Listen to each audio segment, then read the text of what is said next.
Salut les amis, salut les ennemis, bienvenue pour le meilleur talk français francophone sur la Formule 1. L'émission s'appelle Les Pistonnés, vous êtes bien sur la meilleure chaîne du monde, FTS, et on va se régaler avec un débrief salé, épicé, et qui concernera le Grand Prix de Belgique, la 13e manche du Championnat du Monde édition 2025. Et comme d'habitude, je suis parfaitement accompagné avec, celui qui est avec moi depuis 6 ans et demi maintenant, mon Brice Germain. Comment il va ? Ça va et toi ? Ça va, tranquille, écoute. Est-ce qu'on est proche de la retraite ? Après 6 ans et demi, après 350 émissions. Mais j'ai l'impression que ça se rapproche. Non. Non, il nous reste... Je te fais une Abidal. Ah oui. Non, tu t'es trompé. Non, c'est pas ça. Non, c'est pas ça. Réessaye. T'es trompé encore. Réessaye. Tu t'es encore trompé. Avec nous, vous l'avez reconnu sur ce petit plan. Hamza est parti en vacances un petit peu plus tôt parce que les calendriers F1 et foot sont pas forcément alignés. Il a été brillant en Ligue 1 et en Coupe du Monde des clubs. Il a besoin d'un peu de repos. Et en ce moment, il est entre plutôt des éléphants et des lions dans une contrée très éloignée. Donc du coup, on a appelé à la rescousse l'un des grands amis des pistonnés, l'un des garçons que l'on aime profondément. Monsieur Loup, Jérém est avec nous aujourd'hui. Ça va, mon Jérém ? Bah ça va très bien, merci de m'aimer profondément déjà, ça me fait plaisir. On est en admiration devant toi, sache-le. Je suis content d'être là pour cette page qui va effectivement se tourner, nostalgique aussi, on en parlera sans doute un petit peu après. Et voilà, quand tu m'as appelé à la rescousse, j'ai dit oui. Tu sais pourquoi j'ai dit oui, Brice ? Parce que je suis un type qui prend des décisions. Non, j'ai décidé que j'en ferais pas aujourd'hui. Moi j'ai décidé que j'en ferais un petit peu. On va se lancer dans les guignols de la F1, les gars. Grâce à votre voix, moi je tiendrai les marionnettes. Ces imitations seront présentes plus tard. Dans d'autres sphères. Les gars, teasing. Teasing. L'art du teasing. Et on va continuer l'art du teasing justement avec le programme de ce débrief de ce Grand Prix de Belgique qui avait lieu à Spa ce week-end. 4 enseignements. Spa, meurtrier ou assassiné ? C'est la première question qu'on se posera. La question est lourde, le sujet est sérieux et on essaiera d'y répondre bien sûr avec expertise comme d'habitude dans les pistonnés. L'été sourit enfin à Oscar Piastri. Ça y est, il a gagné. Ça n'avait plus été le cas depuis le 1er juin. L'Australien qui rejoint d'autres illustres noms au palmarès de la F1. On y reviendra bien évidemment. Mercedes, réelle menace pour Ferrari ? Point d'interrogation puisque Mercedes semble un petit peu en dedans dans cet été. On avait dit l'été sera brûlant et en effet, il a été très compliqué encore une fois ce rendez-vous belge pour Mercedes. Et puis la vie après Christian Horner, ce sera 4e enseignement. Il s'agira d'évoquer tout ce qui s'est passé ces dernières semaines du côté de chez Red Bull et puis de ce premier week-end pour Laurent Mekies à la tête de l'écurie autrichienne. Dans cette émission, les amis, souvent, on a rêvé de faire un 5e enseignement parce qu'on avait trop de choses à dire et qu'on n'arrivait pas justement à caler toutes ces choses dans le programme. Malheureusement, aujourd'hui, on va s'autoriser à faire un 5e enseignement. Si vous n'êtes pas au courant, First Team Sport a annoncé sur les réseaux sociaux il y a quelques jours que la chaîne s'arrêterait cet été et donc on prendra un petit peu de temps comme promis à la fin de cette émission pour parler du futur, pour en toute transparence vous expliquer qu'est-ce qui vous attend sur la chaîne très rapidement et puis ce sur quoi les pistonnés, en tout cas Brice, Hamza et Manu Moine travaillent à l'heure actuelle. On sera transparent, on vous dira tout en toute transparence et on prendra le temps à la fin de cette émission. En quoi ? En toute transparence, pardon, excusez-moi, c'est l'émotion, c'est tout ça. Les amis, priorité à l'axe aujourd'hui. Priorité au sport parce que cette émission a toujours été une émission de sport et que le plus important c'est la Formule 1. Petite page publicité, Trade Republic nous accompagne pour ce débrief et après on rentre dans le vif comme d'hab. Depuis plus d'1 an, certains membres de First Team ont rejoint Trade Republic. Et c'est d'ailleurs cette banque qui sponsorise cette vidéo. Trade Republic, c'est une banque mobile qui va te permettre de gérer tes finances sans frais bancaires. Et les frais bancaires, c'est en moyenne 225 € chaque année pour un Français. Pour se créer un compte, ça prend 5 minutes à peine. Tout se passe sur l'application qui est super simple à utiliser. En 5 minutes, tu peux profiter d'un compte gratuit et rémunéré. Qui veut dire que vos espèces vous rapportent tous les mois des intérêts et avec les SafeBack, tu as 1% de tes paiements qui sont réinvestis automatiquement dans un plan d'épargne. Pour faire simple, Trade Republic, c'est la seule banque où ton argent travaille pour toi en permanence. En 4 ans, la banque a accueilli 1 million de Français qui souhaitent investir sur le long terme comme nous. Et en plus, tu peux commander ta carte fait dans le même matériau que le Cybertruck. Et ça fait un peu kiffer, j'avoue. Donc, si tu veux rejoindre Trade Republic, télécharge l'appli dès maintenant. Merci à Trade Republic de nous accompagner jusqu'au bout. Donald Trump, une réaction à cette publicité ? Nothing to say. Et ben on part tout de suite. Il a chopé un froid comme ça là. Et ben on part tout de suite sur le débrief justement de ce Grand Prix de Belgique. Petit mémo les amis pour se remémorer justement et bien les résultats à l'arrivée de ces 44 tours. Le 8e victoire d'Oscar Piastri qui rejoint Daniel Ricciardo et Charles Leclerc ainsi que Lando Norris bien sûr avec cette 8e victoire en carrière. Le nouveau doublé pour McLaren, on va y revenir. Charles Leclerc qui eh bien inscrit un nouveau podium dans cette saison. Max Verstappen qui ne peut pas faire mieux que 4e. La première Mercedes, c'est George Russell à la 5e position. Étonnante Williams, étonnante performance d'Alex Albon à la 6e place. Lewis Hamilton a un week-end compliqué.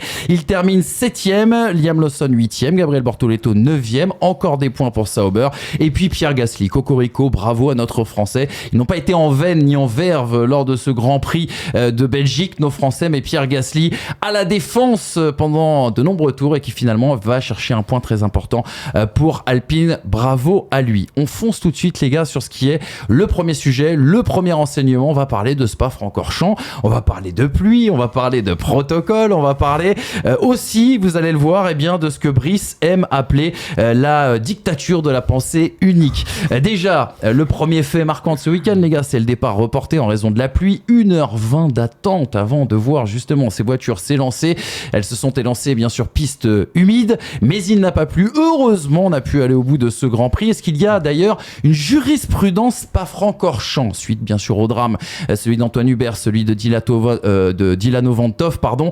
Est-ce que justement on prend un peu trop de précautions du côté de Spa-Francorchamps? Est-ce que Spa-Francorchamps n'est pas devenu plus largement ce que Brice appelle la dictature de la pensée unique? Parce qu'on dit souvent qu'il y a plusieurs choix de stratégie, qu'il y a plusieurs choix de réglages notamment, et on a l'impression en définitive qu'il n'y a qu'une seule et unique règle qui permet de performer du côté de Spa-Francorchamps. On aura l'occasion bien sûr d'y revenir et je te laisserai bien évidemment prendre la parole Brice pour expliquer tout le concept.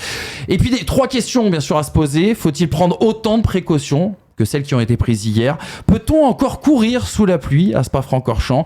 Et notre Spa-Francorchamps, notre toboggan des Ardennes, est-il devenu un joyau aux courses trop prévisibles? Voilà toutes les questions les amis. Je vous laisse prendre tout de suite la main suite aux événements. On n'attaque pas tout de suite dans le sportif parce que j'ai l'impression que le sportif est passé presque au second plan à l'arrivée de cette course hier. Pour commencer, j'ai envie de dire que l'excès de précaution de la FIA à Spa ce week-end particulièrement, il ne sort pas de nulle part. Au-delà de l'historique chargé à Spa-Francorchamps, les accidents, Dilano Vanthof, Antoine Hubert, etc.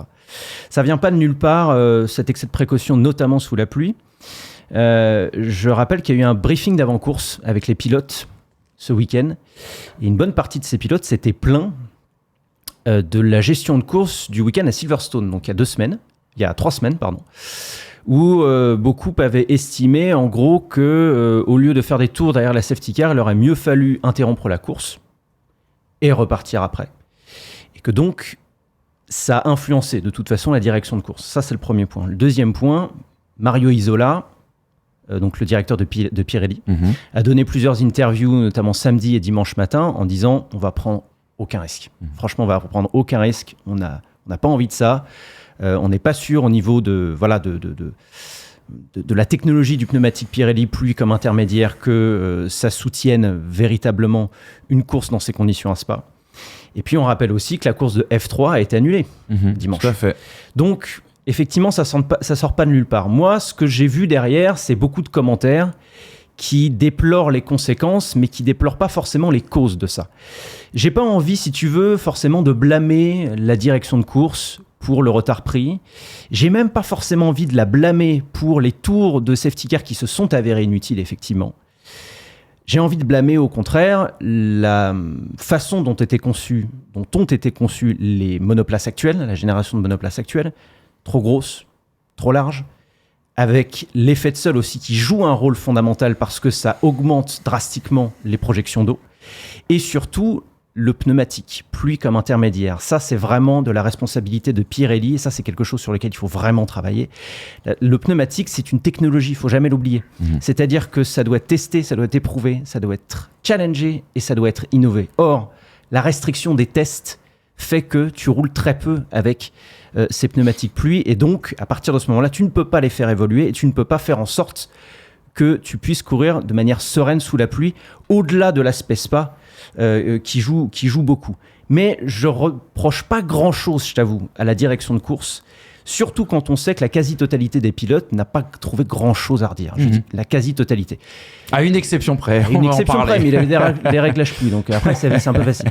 On rappelle, et je te donne la main tout de suite, Brice, que dans les explications justement de ce report de course, on a beaucoup plus parlé de l'aspect visibilité que de l'aspect adhérence. Mais comme d'habitude. Enfin, c'est devenu le problème majeur. Ça devrait être une question d'adhérence, ça devrait pas être une question de visibilité, mais ce qui prouve quand même que le problème, bizarrement, semble plus solutionnable. Ça veut dire qu'on a un problème de conception de la voiture et que s'il faut rajouter un appendice à ces monoplaces pour empêcher ou en tout cas limiter ces projections, c'est faisable. Je prenais l'exemple, on en parlait hier pendant qu'on préparait l'émission, la safety car. Pendant les tours de safety car, on est bien d'accord qu'elle projette autant d'eau. Enfin, elle est censée projeter autant d'eau puisqu'elle va à la même vitesse que les monoplaces. Quand vous regardez la caméra d'Oscar Piastri, safety car projette pas grand-chose. Elle projette ce qu'une voiture projette sur l'autoroute quelque part. Parce que c'est une voiture de série, on va dire, un peu améliorée, mais c'est une voiture de série. Les monoplaces avec l'effet de sol et l'effet Venturi, en fait, elles amènent entre guillemets tous ces flux, qu'ils soient liquides ou gazeux, sous la voiture et derrière, ils les expulsent. Et le but, c'était justement d'éviter le dirty air en les expulsant vers le haut et que ça n'atteigne pas forcément les monoplaces de derrière. Sauf que là, ça crée un nuage qui fait que, même avec des pluies pas fortes, parce qu'il n'est pas tombé une drache comme Neuerb 2007 hier sur Spa, on est, je dirais pas dans l'impossibilité de rouler, mais on est dans l'impossibilité de prendre une décision qu'on pourrait assumer si quelque chose se passe. Parce qu'elle n'est pas assumable derrière la décision. Si jamais il y a un carton, et on l'a vu avec Verschoor en F2 en sprint, il peut revenir. Et on est sur le sec au moment où ça se passe. Donc, pour moi, il y a pas mal de problèmes corrélés. Il y a effectivement les monoplaces, comme l'a dit Jérém. Mais il y a la jurisprudence Spa. Il y a la jurisprudence on ne traite pas Spa comme on traite les autres circuits. On ne traite pas Spa comme pour les autres circuits pour la simple et bonne raison du raidillon. Le raidillon est un virage où tu arrives en haut, tu es à l'aveugle. C'est un virage qui est en appui, que tu prends à fond sur le sec, mais où tu dois lâcher un petit peu sous la pluie et qui, à la moindre erreur, ne pardonne pas que ce soit à gauche ou à droite. Et derrière, c'est un strike puisque si tu pars sur le côté gauche, tu es renvoyé vers la piste de la manière dont il est fait. Et si tu as des projections, tu as ce qui arrive avec Deno Vanthof et Antoine Hubert. Et ce qui aurait pu arriver, je fais une mini parenthèse, à Paul Petit lors des 24 heures du Nürburgring, où on est passé à deux doigts d'une catastrophe. Mais parce que le Nürb a été meurtrier, a été ou même, pas forcément que meurtrier, mais blessant si tu penses à Niki Lauda par exemple. Je pense 24 heures de Spa, excuse-moi, désolé. Mais quand tu prends le Nürb en exemple. Le Nürb, ils ont pris une décision qui a été il est trop dangereux pour la F1, il faut l'enlever. Est-ce qu'on a envie de ça pour Spa ? Non. On n'a pas envie de ça pour Spa, on est bien d'accord. Le Nürb était réellement trop dangereux. Le Spa est un circuit dangereux, peut-être plus que les autres, mais est-ce que c'est pas la F1 actuelle qui l'amène à être aussi dangereux ? Et est-ce que on doit gérer Spa avec, entre guillemets, son passif en termes de décès. Parce que des décès, il y en a eu, entre guillemets, sur tous les Grands Prix. Enfin, peut-être pas tous, mais sur beaucoup de circuits, en tout cas, qui étaient là à l'époque, il y en a eu. La sécurité, elle doit venir davantage des voitures, plus que des circuits. Et quand on nous dit, oui, mais on roule à 300 dedans, je suis tout à fait d'accord. Mais il faut aussi adapter la vitesse à ce qui se passe. Et là où c'est pas possible, c'est que le premier n'a pas ce problème-là. Il y a un écart trop important entre la monoplace de devant et les 19 autres qui fait que les 19 autres sont obligés de prendre des risques inconsidérés pour faire la course. Aujourd'hui, on ne peut plus faire la course parce que le spray a totalement dénaturé l'esprit de course sous la pluie et il faut régler le problème du spray. Je suis d'accord avec toi sur le problème de pneumatique, mais le vrai problème, c'est le spray. Plus la peur de refaire une Spa 2019, par exemple. Le pneumatique participe aussi au spray, oui, bien sûr. D'après ce que j'ai compris, d'après ce que j'ai pu lire justement sur les déclarations de Pirelli, ça peut participer effectivement à l'excès de spray. Et donc, il y a aussi, c'est tout un écosystème à revoir. C'est ça que mais comment t'expliques que les pneus les pneus pluie, il y a 10 ans, expulsaient moins que les pneus inter aujourd'hui, sachant qu'ils sont beaucoup moins rainurés et beaucoup moins profonds. C'est vraiment, pour moi, c'est vraiment le diffuseur qu'envoie tout ce, Oui, bien sûr. en Majorité, oui, bien sûr. ce problème. Donc, va falloir à un moment donné trouver une solution parce que la F1 est un sport qui roule sous la pluie, point. Et la solution, Faut arrêter. La solution, est-ce que c'est pas ce qui va se passer l'année prochaine, Jérém, avec le fait justement qu'on abandonne oula, j'ai un trou de mémoire. L'effet de sol. L'effet de sol, excuse-moi. Ouais. Peut-être. Moi, je suis pas devin. Ouais. Je sais pas exactement ce qui va se passer. Les monoplaces seront un petit peu plus petites également. Peut-être que ça jouera.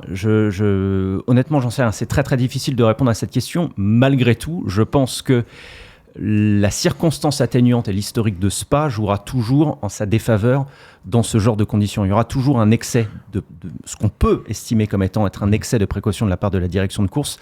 Et quant à la question que posait Brice, à savoir est-ce qu'on doit traiter différemment Spa parce que c'est Spa, je pense que ceux qui doivent répondre à cette question, c'est les pilotes, et ils y ont parfaitement répondu hier pour la plupart. Quand tu prends l'exemple de Carlos Sainz, dont la course a été flinguée parce que lui, il avait pris des réglages full pluie, ça a été malgré tout le premier à reconnaître qu'on ne pouvait pas traiter Spa comme un autre circuit, qu'il comprenait la décision de la direction de course de reporter le départ et même de faire des tours sous safety car qui paraissaient et qui me semblent quand même après coup, assez discutables. Et d'autres pilotes ont emboîté le pas. Excepté Verstappen encore. On a les déclarations, tiens, on va les lire justement, ça donnera du grain à moudre à notre moulin. Max Verstappen, c'est sur la RTBF, la télévision belge, qui disait: pour moi, cette course aurait clairement pu partir plus tôt. Ils ont opté pour la sécurité, ils vous diront que ce n'était pas possible. Ce n'est pas mon problème. Ils font ce qu'ils veulent. C'est une situation frustrante pour ceux qui avaient imaginé une course vraiment humide. On avait discuté à Silverstone d'opter pour la sécurité. Je pense qu'on est allé dans l'extrême inverse à Spa. Certaines portions ont été gorgées d'eau, mais alors qu'on pourrait aussi dire oublions les pneus pour la pluie, on roule uniquement quand il fait sec. Réaction de Carlos Sainz, t'en parlais, c'était au micro de motorsport.com. Il dit: sur un circuit normal, oui, je pense que nous aurions pu partir peut-être 5 à 10 minutes plus tôt à Spa-Francorchamps. Compte tenu de l'histoire de ce circuit, mieux vaut prévenir que guérir. Vous avez pu avoir une course complète, vous avez pu la regarder dans son intégralité, donc je ne pense pas que ce soit une mauvaise décision. C'était une décision prudente, mais mes respects au directeur de course, en l'occurrence Rui Marquez, car il nous avait dit après Silverstone et les accidents qu'il s'y était produit qu'il serait plus prudent ici, et c'est ce qu'il a fait. Il vaut mieux être prudent que d'avoir un accident et d'avoir des regrets. Dernière réaction, c'est Frédéric Vasseur, c'était au micro de Canal+, dans l'excellente émission Formula One. Tous les pilotes, y compris ceux qui avaient pris des options mouillées, étaient contents de ne pas partir car c'est trop dangereux. Dans ces conditions, on ne voyait rien. On peut toujours discuter s'il fallait partir 5 minutes avant ou 5 minutes après, mais la sécurité passe avant tout et tout le monde est d'accord avec ça. Brice, t'as dit tout à l'heure, est-ce que la F1 n'est pas en train de tuer Spa-Francorchamps? Comment tu te places justement toi dans ce débat? On a eu l'avis de Jérém qui nous dit: moi j'écoute les pilotes et j'irai dans le sens des pilotes parce que c'est eux qui prennent le risque. Toi, où est-ce que tu te situes entre Max Verstappen et Carlos Sainz? En fait, je pense que Carlos Sainz a raison. Et je pense que tous ceux qui ont dit qu'il fallait pas rouler ont eu raison pour un point, c'est que tout bonnement, ils sont une majorité à dire que c'était pas roulable. Max Verstappen, il prêche sa paroisse parce qu'il avait concrètement une option qui lui rendait les choses beaucoup plus faciles pour lui, et stratégiquement en fait il était fait pour rouler sous la pluie. Donc sa déclaration, elle est gorgée de frustration et elle est gorgée également de cette stratégie qui ne pouvait pas exister si tu avais écouté le briefing presque. Comme la déclat d'Hamilton d'ailleurs, dans une moindre mesure. Oui, voilà. Je pense sincèrement que la FIA, après coup, hier soir j'étais pas d'accord, mais après coup, a pris la très bonne décision, mais que du coup, en fait, on peut débattre 107 ans. Le problème, je pense qu'effectivement, c'est ce que tu as dit, la F1 est en train de tuer Spa. Parce que Spa, dans nos têtes, c'est ce Spa, c'est un classique, ça va être trop bien, etc., etc. Ça fait quand même, et je crois que Jérém l'a dit sur Polpo samedi, ça fait quand même une paire d'années qu'on se fait relativement chier à Spa. Parce que soit on roule pas, soit on roule sur le sec. Et que dès qu'on roule, c'est en train de sécher. Donc, on rappelle évidemment toutes ces éditions mémorables. Alors évidemment, l'année dernière, ça allait. Oui, mais c'était stratégiquement que c'était intéressant. Bien sûr, c'était pas du tout... C'était pas la piste. Mais quand tu prends toutes ces éditions mémorables à Spa, il y a eu de la pluie. Ouais. Et on roulait sous cette pluie à Spa. Donc, ça prouve bien, encore une fois, que les monoplaces actuelles viennent foutre le bordel dans un calendrier qui doit soit s'adapter aux monoplaces, soit les monoplaces doivent s'adapter au calendrier. Mais en attendant, Monaco, c'est un classique, on a le problème. Spa, c'est un classique, on a le problème. Japon, c'est la course la plus chiante qu'on ait vue de l'année. Et enfin, ce sont des mythes qui peuvent tomber si la F1 continue cette marche-là. Tu touches du doigt un vrai problème, c'est que moi j'estime que si on avait eu 44 tours passionnants, que ce soit sous le sec, sous la pluie ou sur piste séchante, je pense qu'on n'aurait pas tenu ce premier enseignement. On aurait parlé d'autre chose. Complètement. Bien sûr. C'est justement parce que les 44 tours ont été chiants que du coup la frustration est remontée et qu'on a retenu que ça. Et ça prouve bien, comme tu le dis, que depuis l'introduction du DRS, moi je remonte à 2011, pour le coup, l'introduction du DRS, couplée au dirty air à profusion, je pense que la course à Spa a été défigurée. Ah oui. Je pense vraiment que c'est une des courses qui a le plus pâti des dernières révolutions technologiques qui étaient censées améliorer le spectacle. En l'occurrence, la réglementation de 2022 qui a produit plus de dirty air qu'autre chose, alors qu'elle était censée faire l'inverse. Et a posteriori, pas en 2022. a posteriori. Mais à partir de 2023, quand t'as Carlos Sainz à Monza qui te dit qu'il y a plus de dirty air qu'en 2021, c'est déjà le bon foirage quand même. L'esprit de la règle. Voilà, c'est ça exactement. Et l'introduction du DRS qui franchement a rendu, dimanche, on a pu se contenter que des créativités offensives de Lewis Hamilton en début de course sous la pluie. Pour le reste, c'était que des dépassements dans les combes. Et je vous invite à revoir le sprint si vous avez vraiment envie de vous faire du mal. C'était que des trains de DRS et du dirty air, c'est tout. Et bien justement, ça c'est très intéressant ce que tu dis sur l'aspect défiguré de Spa. Moi je me rappelle quand on était un peu plus jeune ou petit, quand on arrivait à Spa, on trouvait que c'était exceptionnel parce qu'il y avait une palette de choix, notamment stratégiques et d'approche sur ce tracé qui offrait une opposition de genre et on se demandait toujours quel genre va l'emporter. Je vous donne plusieurs possibilités. Là ce week-end avec les changements de conditions, on avait ceux qui avaient misé sur des réglages secs et d'autres qui avaient misé sur des réglages pluie. Puisqu'on ne peut pas rouler sous la pluie à Spa, forcément ceux qui avaient opté pour les réglages secs ont été récompensés. Il y avait jusqu'à présent ceux qui privilégiaient l'appui aérodynamique pour justement faire la différence dans le deuxième secteur et ceux qui privilégiaient la vitesse de pointe quitte à dégrader un petit peu plus. Et on se rend compte ces dernières années que la vitesse de pointe, et on l'a vu avec la performance d'Alex Albon, est déterminante puisqu'on peut pas doubler une voiture qui va s'alléger, on va dire, d'un point de vue aéro, parce que le DRS aussi fait toutes les différences. Et c'est vrai qu'il n'y a même pas de bataille arrivée au comble puisque le dépassement se fait justement avant cette zone de freinage. Sauf en déchargeant. Tout à fait, tu as raison.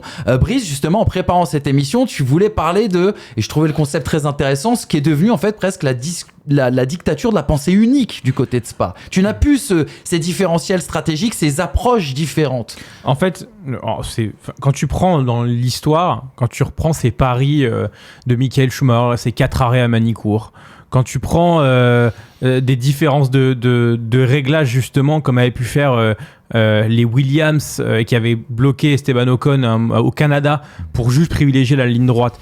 Même le Raikkonen Fisichella en vrai. Même le Raikkonen c'était un choix imposé, tu vois, à l'époque, mais c'est dans la même veine. En fait, tu alourdissais ta voiture pour avoir le KERS et l'autre voiture ne l'avait pas. Et ça, en fait, j'ai l'impression que depuis 2022, et c'est assumé, on veut standardiser au plus possible.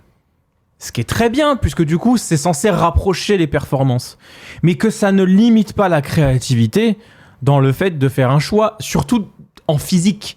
En physique, on le sait, rien ne se perd, rien ne se crée, tout se transforme. Ça veut donc dire que Max Verstappen, il opte pour privilégier un deuxième secteur parce qu'il va pleuvoir. Si on lui empêche de rouler sous la pluie, ce choix-là n'a plus de sens. Et on l'a vu dès la qualif sprint, où Max Verstappen, derrière, garde les mêmes réglages et se retrouve à gagner la sprint en n'ayant pas la meilleure voiture pour autant. L'homme de rasoir. Mais derrière, ils choisissent un choix. Alors, ils font un choix différent en connaissant la météo du dimanche. Mais si la météo du dimanche n'a d'impact que sur le départ de la course et pas sur la course elle-même, puisque du coup, on retarde le départ de la course, à ce moment-là, il n'y a plus de choix à faire. Brice, c'est peut-être le seul reproche qu'on peut faire à la direction de course et surtout à la FIA, si on part du principe qu'à partir d'un certain niveau d'eau, on ne peut pas rouler à Spa, qu'on ait peut-être un peu plus de flexibilité sur l'ouverture ou la fermeture du parc fermé. Et peut-être réautoriser les pilotes, dans certaines conditions, à réajuster leur réglage. Parce que tous ceux qui sont partis sur des réglages pluie, ils se sont fait En fait, on autorise plein de trucs à partir du moment où plus personne ne le fera à l'avenir d'ailleurs. Exactement, c'est ça. Il y aura une jurisprudence pour le coup. Exactement, ça va faire Dès qu'on jurisprudence. déclare une piste mouillée, on autorise plein de trucs différents. On autorise à plus changer à mettre 2 types de gomme. On enlève le DRS. Il y a plein de trucs qui changent. Pourquoi pas ça? Ouais. Pourquoi pas, justement, s'il y a déclaration de piste mouillée, avoir l'autorisation de changer ces réglages? Alors après, c'est bien, le pari stratégique de la veille, c'est une bonne chose. Mais je trouve ça dommage, surtout que tu prends un pari qui est météorologique. Le pari, il est payant météorologiquement parlant. À 15h, tombe à des cordes. Donc, mais à partir du moment où on décide humainement qu'on ne roulera pas et que quand la safety car roule devant, il y a des parties qui commencent à sécher, ça veut donc dire que les pilotes auraient peut-être dû être prévenus en disant on ne roulera pas avant tel niveau de flotte.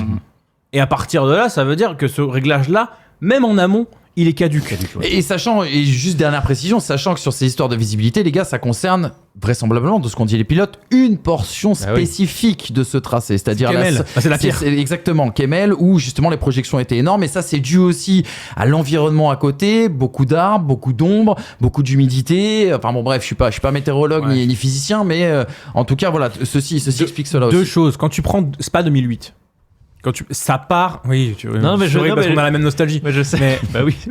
Ça part, la piste est mouillée, légèrement, et ça se termine avec des trompes d'eau. À aucun moment tu vois ce spray-là. Non. Premièrement. De deux, il roule sur des pneus avec des pneus rainurés, ça glisse de partout. Mais il y avait quand même plus de chances de se mettre dans le mur que d'avoir un problème de spray à ce moment-là. Et ça roule.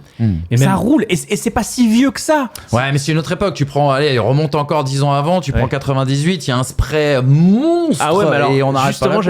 Mais réglons ça. J'allais citer ça même en contre-exemple parce que le spray n'était pas si impressionnant que ça en 98, c'était le brouillard qui l'était. Vraiment, la visibilité était atténuée par le nuage qui était resté en plein milieu du circuit. Et le spray n'était pas si impressionnant que ça. Oui, effectivement. Donc et deuxième chose,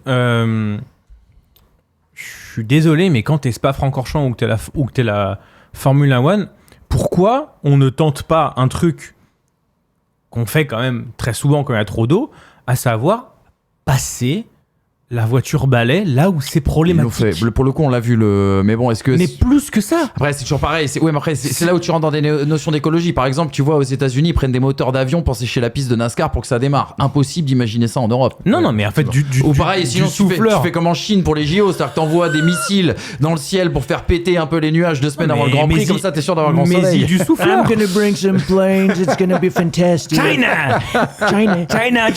Les gars, pour conclure ce débat, parce que il faut qu'on avance dans cette émission. Il faut qu'on avance dans cette émission. Ce qu'il faut quand même balayer d'un revers de la main, les gars, parce qu'il y a eu beaucoup de réactions. Nous, on l'a vu hier en commentant le Grand Prix avec Anthony Drevet sur Winamax, mais également sur les réseaux sociaux.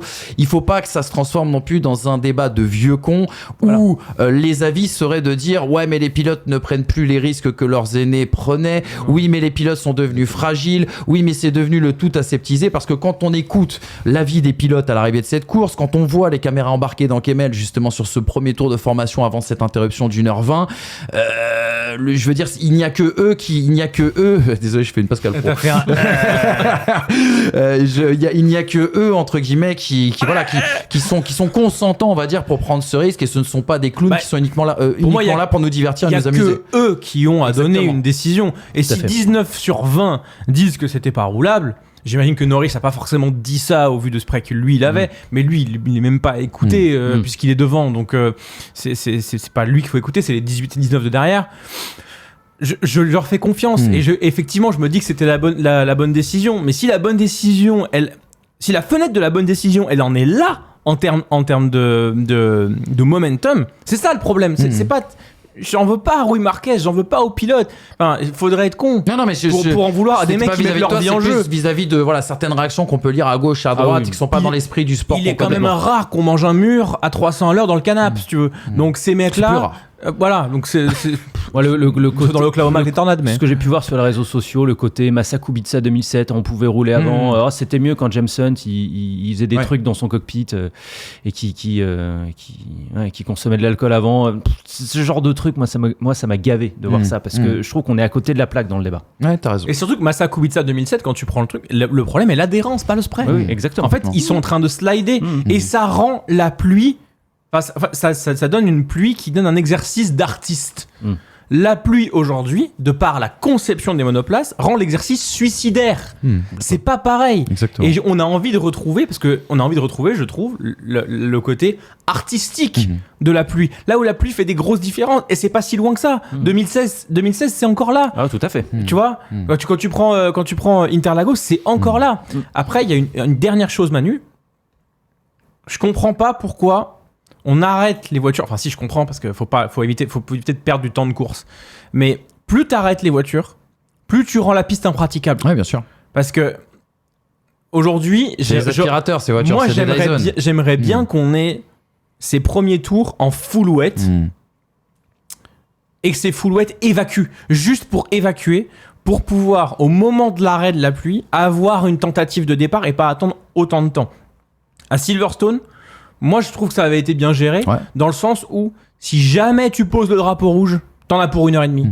Parce que l'eau va se poser. Ah, mais la chance qu'on a hier, c'est que si jamais il repleut après le vrai départ de cette course, malheureusement, t'as pas de course, ça va pas au bout. C'est une certitude. C'est une certitude. Après, s'il repleut dans les 10 derniers tours, avec la manière dont la piste est chaude et la manière dont les monoplaces passent, je pense que tu continues. Mais justement, j'ai toujours l'impression que quand il commence à pleuvoir avant le départ, faut tout de suite les envoyer pour essayer de garder justement cette trajectoire où il va y avoir moins de spray, parce que les voitures passent sur un endroit un poil moins humide. Enfin, c'est ce qu'ils avaient tenté un peu en 2021 pour le coup. C'est vrai. Autant ça a été très mal géré, autant en 2021 mais ils avaient tenté ça. Beaucoup plus fort. Oui, on est d'accord, mais ils avaient tenté justement ce que tu viens de dire. Faire des tours derrière la safety car.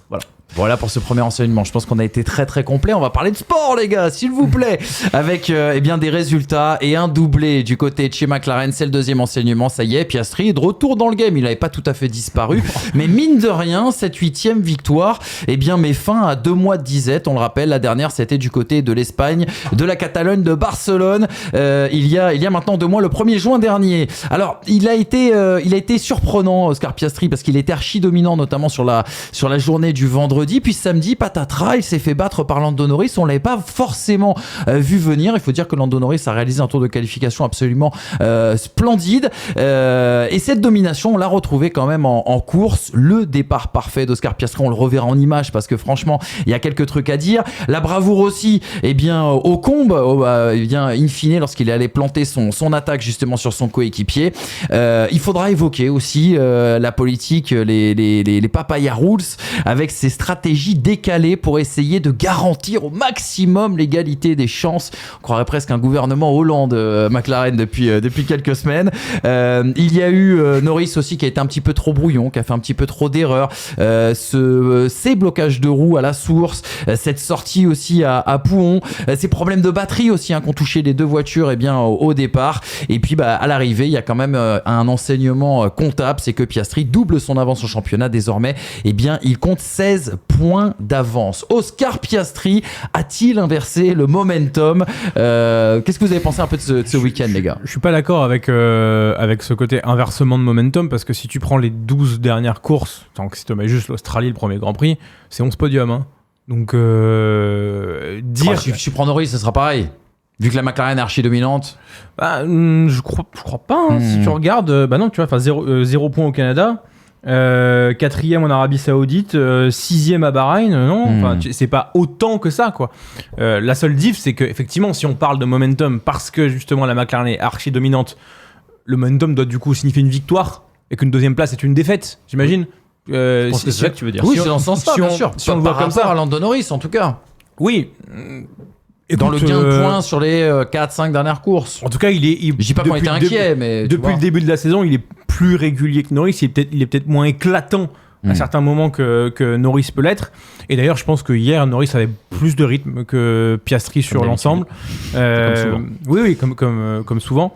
Donc non, je pense pas qu'il ait inversé un momentum. Je pense que il a fait le bon move au moment où il fallait le faire, parce qu'après, ça lui a donné l'avantage du choix. Et du coup, d'être maître de son destin, puisque derrière, Norris n'a que le choix de la différence, n'a que le choix de tenter quelque chose de plan B et pas plan A, parce que je pense que le plan A c'était le médium, et que ce plan B a failli fonctionner. Mais en attendant, quand t'es le deuxième à t'arrêter, alors que justement il y a une différence d'adhérence piste qui change tour après tour et qui certainement lui a coûté 5 à 6 secondes, que derrière t'as les mécaniciens qui sont sur un deuxième arrêt en 2 tours et qui du coup ratent un petit peu le truc, forcément. Petite erreur au restart. Genre, j'ai pas compris pourquoi le restart a été fait si tôt. Oh là là. Pourquoi En fait, si tu relances à l'arrêt de bus, il a aucune chance d'être à cette distance-là, mis à part un patinage extrême. Exactement. Il a aucune chance d'être à cette distance-là à l'eau rouge. Et après, effectivement, il y a ce problème de batterie. Mais petite erreur à ce moment-là, plus petite circonstance, égale grosse conséquence pour le ramener à un moment donné à plus de 9 secondes d'Oscar Piastri. Et puis derrière, il y a effectivement ces petits blocages, ces petites sorties qui pour moi lui coûtent pas la victoire. Je pense que c'est vouloir faire du show que de dire qu'il a raté la victoire sur ces petits trucs-là. Parce qu'à mon avis, Piastri gérait quand même pas mal ses médiums. J'en veux pour preuve le fait qu'il avait le même rythme que le Charles Leclerc, un tout petit peu plus haut, mais s'il a le même rythme que Leclerc, je pense que la McLaren est largement au-dessus quand même. Donc, je pense que Piastri a fait le bon move au bon moment et que derrière, Norris a subi énormément de choses. Je suis pas entièrement d'accord avec toi sur tout, notamment sur le cas Norris. Déjà, sur le restart, effectivement, il le fait trop tôt, je suis d'accord avec ça. Il faut pas sous-estimer la réaccélération de la source qu'il loupe un peu, Norris. T'as raison. Il y a un énorme travers qui permet à Oscar Piastri de mieux se positionner. Et puis, sur la question de la batterie, Norris lui-même reconnaît que ça n'a pas eu une si grande incidence que ça, et qu'en réalité, il était très précautionneux sur le rouge et sur le raidillon, et que Piastri a été extrêmement intelligent. Quand tu regardes l'onboard, il a été très intelligent parce qu'il était très très proche. Il a levé un tout petit peu le pied avant le rouge, ce qui lui a permis de beaucoup mieux s'impliquer dans le reste du virage et d'y aller vraiment à fond. Je crois qu'il sort à 15 km/h de plus au-dessus, au sommet de l'eau rouge. Et ça, c'est la jurisprudence déjà de ce qui s'est passé la veille, sans doute, que Piastri avait sans doute en travers aussi. Donc Piastri, moi, c'est ça que je veux mettre en avant, c'est que c'est une éponge, c'est quelqu'un qui apprend très vite. Et c'est aussi la jurisprudence, si on remonte un petit peu plus loin, de 2017, Sébastien Vettel face à Lewis Hamilton. Vettel, par 2 fois, il était très très proche d'Hamilton, il voulait le dépasser via le raidillon, et après, en haut des combes, mais en étant trop proche, il a dû lever les pieds un petit peu sur le rouge, et ce qui lui a fait perdre ce fameux momentum. Donc, je pense quand même que l'implication de Piastri dans au rouge a vraiment fait la différence, beaucoup plus que cette question de batterie. Et deuxième point, par rapport aux erreurs, là où je suis pas tout à fait d'accord avec toi, je dirais pas non plus qu'il a loupé une victoire, ce serait trop caricatural. Par contre, Faut encore dépasser après. Hein. Par contre, je trouve quand même que au-delà d'avoir raté la victoire, il l'a plus laissé à Piastri. Moi, c'est un petit peu la nuance que je voudrais mettre en avant. Parce que quand on regarde ces erreurs, ce ne sont pas seulement des erreurs comptables qui permettent à Piastri d'avoir 9-10 secondes d'avance. C'est pas ça la question. La question, c'est le message que tu envoies à Piastri en faisant ce genre d'erreur. Tu envoies le message comme quoi tu reviens tout doucement à partir du tour 25-26.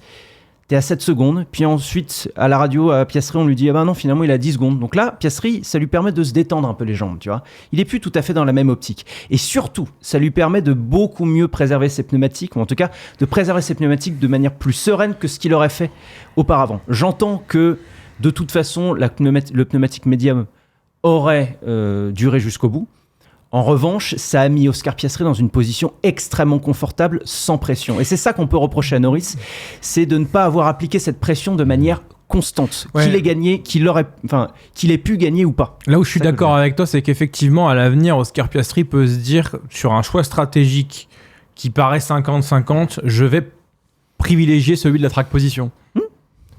Comme ça a été là, parce que justement, je sais que si Lando doit faire l'effort, Lando peut être encore friable sur cet aspect-là. Que quand il est devant, Lando, il est assez sénateur quand même. Il a ce côté Felipe Massa, je suis devant, je suis injouable. Alberto Oscar 52-53. je suis assez injouable devant, mais derrière, quand je dois aller moi chasser, je peux avoir cette friabilité à un moment donné. Je comprends ce que tu veux dire. Il peut y avoir une jurisprudence dans entre guillemets, le portrait que dresse Oscar Piastri dans sa tête de Lando Norris et la manière dont il doit se comporter vis-à-vis de lui. Je te rejoins. Ce que je veux dire, juste pour terminer là-dessus, ce que je veux dire par là, c'est que encore une fois, au cours de cette course, Lando Norris, symboliquement, parce que c'est la symbolique qui est plus importante que les faits, symboliquement, Lando Norris a montré qu'il était un rival comptable de Piastri, mais qu'il n'était pas un rival tout court. En tout cas, pas encore. Moi, c'est ça que je trouve assez saisissant, c'est qu'il n'y a que 16 points d'écart entre les deux pilotes, et pour autant, actuellement, je n'ai aucune foi en Norris dans l'optique d'aller chercher ce titre. C'est assez terrible, mais c'est le cas. D'accord. Les gars, on va revenir sur les faits de cette bataille et on va commencer à parler justement de ce qui, sans doute, va nourrir la physionomie de cette fin de saison dans ce duel Norris-Piastri. Ça va être la dictature de ce premier virage, puisque celui qui aura la track position sera forcément avantagé par les papayas rouges. Juste revoyons très rapidement ce qu'a réalisé Piastri, tous les risques qu'il a pris justement dans ce premier virage. C'est ainsi qu'il a construit cette victoire. Vous l'avez très très bien dit, et tu l'as très bien expliqué, Jérém. Norris se rate donc à la source, ce qui fait que Piastri emmène beaucoup plus de vitesse. Regardez l'écart notamment dans l'entrée dans Eau Rouge, c'est très très serré. Surtout Piastri va beaucoup plus vite. Sur le cliché suivant, vous allez voir à la sortie justement de Eau Rouge, on a un Oscar Piastri, un différentiel de vitesse qui est énorme. Il n'y a pas de DRS à ce moment-là, il y a surtout le spray, peu de visibilité, et un Oscar Piastri qui va vous allez le voir maintenir sa position à l'intérieur, et un Lando Norris qui lui va se décaler à l'extérieur, et avec le différentiel de vitesse avant l'arrivée à la zone de freinage. Regardez cet écart assez impressionnant qui lui permet justement d'arriver au combe en première place. Il n'a juste qu'à protéger sa position à l'intérieur. On est sur l'image d'avant, on est après le frein ou on est avant le frein? On est juste avant le frein. Parce que je me souviens plus s'il a freiné mieux que Norris. On est vraiment juste avant. On est vraiment juste donc avant. Là, on est vraiment juste sur la vitesse de pointe acquise dans le raidillon. Tout à fait. C'est vous montrer en tout cas ce décalage. Mine de rien, tout ça, et ça va d'ailleurs nous projeter sur la prochaine course qui nous attend du côté de Budapest pour le Grand Prix de Hongrie. C'est Papaya Rules. Ce qu'il faut bien comprendre, c'est que, et on en parlait hier pour préparer cette émission, on n'aura pas de bataille entre deux box. Il y aura pas de lutte intestine entre le box Piastri et le box Norris. C'est-à-dire que si la semaine prochaine Piastri est devant Norris et inversement, celui qui est en deuxième position, on imagine mal McLaren l'autoriser par exemple à tenter un undercut. Il l'a compris à Monza, ça, Piastri, oui. L'année dernière. C'est que quand il va s'imposer au virage 4 sur Lando Norris, et que derrière il déroule la course et que Norris ne peut rien faire, et que c'est au final cette pagaille interne qui provoque la victoire de Charles Leclerc, puisque derrière on va jouer le va-tout avec Carlos Sainz. À partir de là, Piastri comprend effectivement qu'il doit imposer sa loi dès lors qu'il est devant. Et quand tu vois la manière de défendre de Piastri quand il est devant versus la manière de Norris, j'ai l'impression que ça a été un poil plus acquis d'un côté que de l'autre. Cette importance du premier virage, et d'ailleurs, du premier tour, allez. En tout cas, du premier relais. Parce qu'en Autriche, ça se battait aussi sur le premier relais. Piastri avait compris ça aussi. Si tu te retrouves, je prêche un convaincu, mais si tu te retrouves en tête, on va dire à la fin du premier tour, derrière, avec tout ce qu'on expliquait sur la Révolution 2022, le fait qu'il y ait beaucoup de dirty air, tu disposes du clean air, et donc tu as forcément l'avantage à l'issue du premier relais, sauf incident de course, sauf fait de course. En Autriche, ça se suivait. Oui, ça se suivait, puis ça dépend des circuits. Mais moi, ça ne me choque pas nécessairement, ça, en fait. Qu'il n'y ait pas forcément cette bataille de pit crew. Il y en a quand même, mais c'est simplement que les perspectives sont un peu réduites. Je trouve que ça permet de proposer un enjeu encore plus fort en amont des stratégies, donc dans la première partie de la course. Donc ça force aussi les pilotes à sortir de leur zone de confort. Quand Lewis Hamilton, l'année dernière à Silverstone, comprend qu'il faut impérativement profiter de la pluie pour dépasser son coéquipier George Russell, il prend le risque, il le fait, la manœuvre est magnifique, en tout cas le tour qu'il fait pour passer devant George Russell est magnifique, parce qu'il sait derrière que quand on va devoir mettre les pneumatiques intermédiaires, c'est lui qui va en bénéficier. Il rentre, il double stack, George Russell ne ressort même pas P2, il ressort P4, je crois. Donc, je pense que ça force aussi les pilotes à sortir de leur zone de confort, et je vois pas nécessairement de problème là-dessus. C'est toujours plus ou moins ce qu'on a vécu. En 2016, chez Mercedes, entre Hamilton et Rosberg, c'était comme ça que ça s'était produit. Le premier avait la primauté stratégique, et il ne me semble pas que le championnat en a pâti, quoi. Tu vois. Exactement. Juste pour l'explication, justement, de ces stratégies décalées, je pense qu'il faut remercier McLaren, parce que ça, c'est quelque chose auquel on s'attendait s'attendait pas forcément au moment où justement les pilotes passent sur des slicks et donc Piastri fait le choix des médiums et on chose des hards à ce moment-là sur la voiture de Norris. Les explications de Zak Brown, c'était hier sur Sky Sports F1 à l'arrivée, il dit ce sont les équipes individuelles de chaque pilote qui ont pris la décision. C'est pas les pilotes qui ont été proactifs, c'est les Murray qui ont donné en tout cas cette consigne. On a pensé à un moment faire un double arrêt et finalement on pensait que cette stratégie serait intéressante car nous ne savions pas si Oscar pourrait aller au bout avec les médiums. Il a fait un très bon travail pour les gérer. Les durs ont mis du temps à se mettre dans le rythme, mais ce n'était pas très différent entre les deux pneus. Oscar Piastri qui rajoute, c'était bien sûr lors de la conférence de presse hier, je savais que ce serait une décision probable pour lui, mais pour moi, les médiums semblaient être le meilleur choix. Si quelqu'un avait un accident ou qu'on avait une safety car, je devais avoir de bons pneus. Faut vraiment saluer McLaren quand même pour l'effort. Le fait comme ça de splitter ces deux stratégies, parce que mine de rien, même si c'est un piment qui nous a pas trop piqué la bouche en fin de course, c'est quand même un piment qui à un moment donné nous a tenus en haleine. Oui, après McLaren ne nous doit pas de spectacle. Non, bien sûr. Donc ils ne nous doivent rien et eux, ça fait 3 doublés de suite. Et crois-moi qu'à mon avis, dans les débriefs, il y a personne qui reproche quoi que ce soit à qui que ce soit à l'heure actuelle. Non, mais si t'es dans le mantra Let's Them Race, je trouve ça intéressant justement qu'on aille jusqu'au bout de la démarche. Oui, mais en fait, à partir du moment, surtout sur le cas d'hier, si tu fais pas un double stack, dans tous les cas, tu désavantages un des pilotes. Bien sûr. Parce que dans les faits, tu l'as fait le double stack parce qu'ils ont perdu 3 secondes sur le changement de la roue à l'avant. Ouais, mais ça veut dire qu'il aurait perdu 3 secondes, puis 3 secondes. Bien sûr. Mais il faut bien se remettre dans le contexte du moment où on arrête Piastri. Pas parce qu'Hamilton vient de taper un deuxième meilleur secteur, un meilleur secteur 2, que ça va marcher sur la McLaren tout de suite, que Piastri va pas se mettre dehors dans le raidillon. Au moment où on prend cette décision, on a très peu d'informations. On a juste Hamilton qui est en train de claquer un super tour. Ça veut pas dire que ça va marcher exactement pareil. Rappelle-toi, quand on arrête les deux Ferrari à Silverstone, on les arrête, elles se sortent dans... merde, je sais plus quel virage c'est. Bref, c'est pas grave. Juste après la sortie des stands, elles se sortent tout de suite. Donc, l'un dans l'autre, le fait d'arrêter Piastri, c'est la décision du clan d'ingénieurs Piastri. Ils ont l'avantage, et en même temps, c'est bien normal qu'ils aient l'avantage s'ils ont l'avantage de la track position. À partir de là, le clan Norris réagit avec une stratégie différente. Zak Brown valide ça, puisque effectivement, du coup, ils se disent, comme ça, on couvre toutes les strates, parce qu'il y a un monde où les médiums tiennent pas, et que derrière, ce que font les autres fait qu'ils ratent la victoire ou ils ratent le doublé. Donc, le fait est qu'ils sécurisent en faisant ça, avec Norris ou avec Piastri. Pour moi, c'est à louer. C'est à louer ce qu'ils font. Parce que c'est... Enfin, les Papaya Rules prennent du sens, mais elles en prennent maintenant que la voiture est archi dominante. Elles n'ont pas de sens s'il y a un concurrent. Parce qu'ils peuvent se mettre les pieds dans le tapis, et à ce moment-là, McLaren doit jouer en équipe, peu importe le pilote. Là, maintenant qu'ils n'ont pas de concurrence et qu'ils finissent à 20 secondes d'avance les Grands Prix, elles ont du sens, elles permettent aux deux Murray de se battre, elles permettent aux deux pilotes de se battre, et on arrive dans une configuration Mercedes. Mais quand tu compares avec il y a 1 an et le début des Papaya Rules, c'est-à-dire la Hongrie, et le fait que Lando Norris a dû lâcher la victoire à Oscar Piastri, on est quand même sur un niveau d'exécution technique avec la monoplace et dans la stratégie en course qui est quand même plus haut, plus serein. Et c'est bien sûr dû au fait que on a beaucoup plus d'avance, on est beaucoup plus tranquille, et voilà, ce qu'ils ont fait, c'est pour moi hier, c'est logique, et on pourra pas avoir une équité parfaite. À partir du moment où il y en a un qui est devant, il y aura pas d'équité parfaite. À partir du moment où tu les arrêtes pas au même moment exactement, t'auras pas d'équité parfaite. Donc je pense qu'on est à la recherche d'un truc utopique, et que ce que fait McLaren, ça se rapproche grandement de l'idéal en termes d'équité quand même. Et surtout, qu'est-ce qu'on aurait dit si Norris s'était arrêté un tour plus tôt, si Norris avait fait ce qu'a fait Piastri.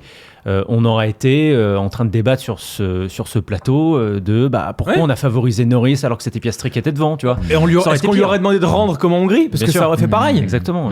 Tu vois. Donc non, c'est tout à fait logique. À partir du moment où en plus Piastri a gagné son avantage en piste. Voilà, ouais. Oh, ouais, franchement, il y a rien à redire, quoi. Tu t'es excusé auprès d'un gobelet, par contre. Non, pardon à tout le monde. Gobelet vide. C'est comme mon état de santé à l'heure actuelle. Non, mais voilà, je voulais pas perturber l'émission et j'ai eu peur de renverser sur l'ordi. Les débats.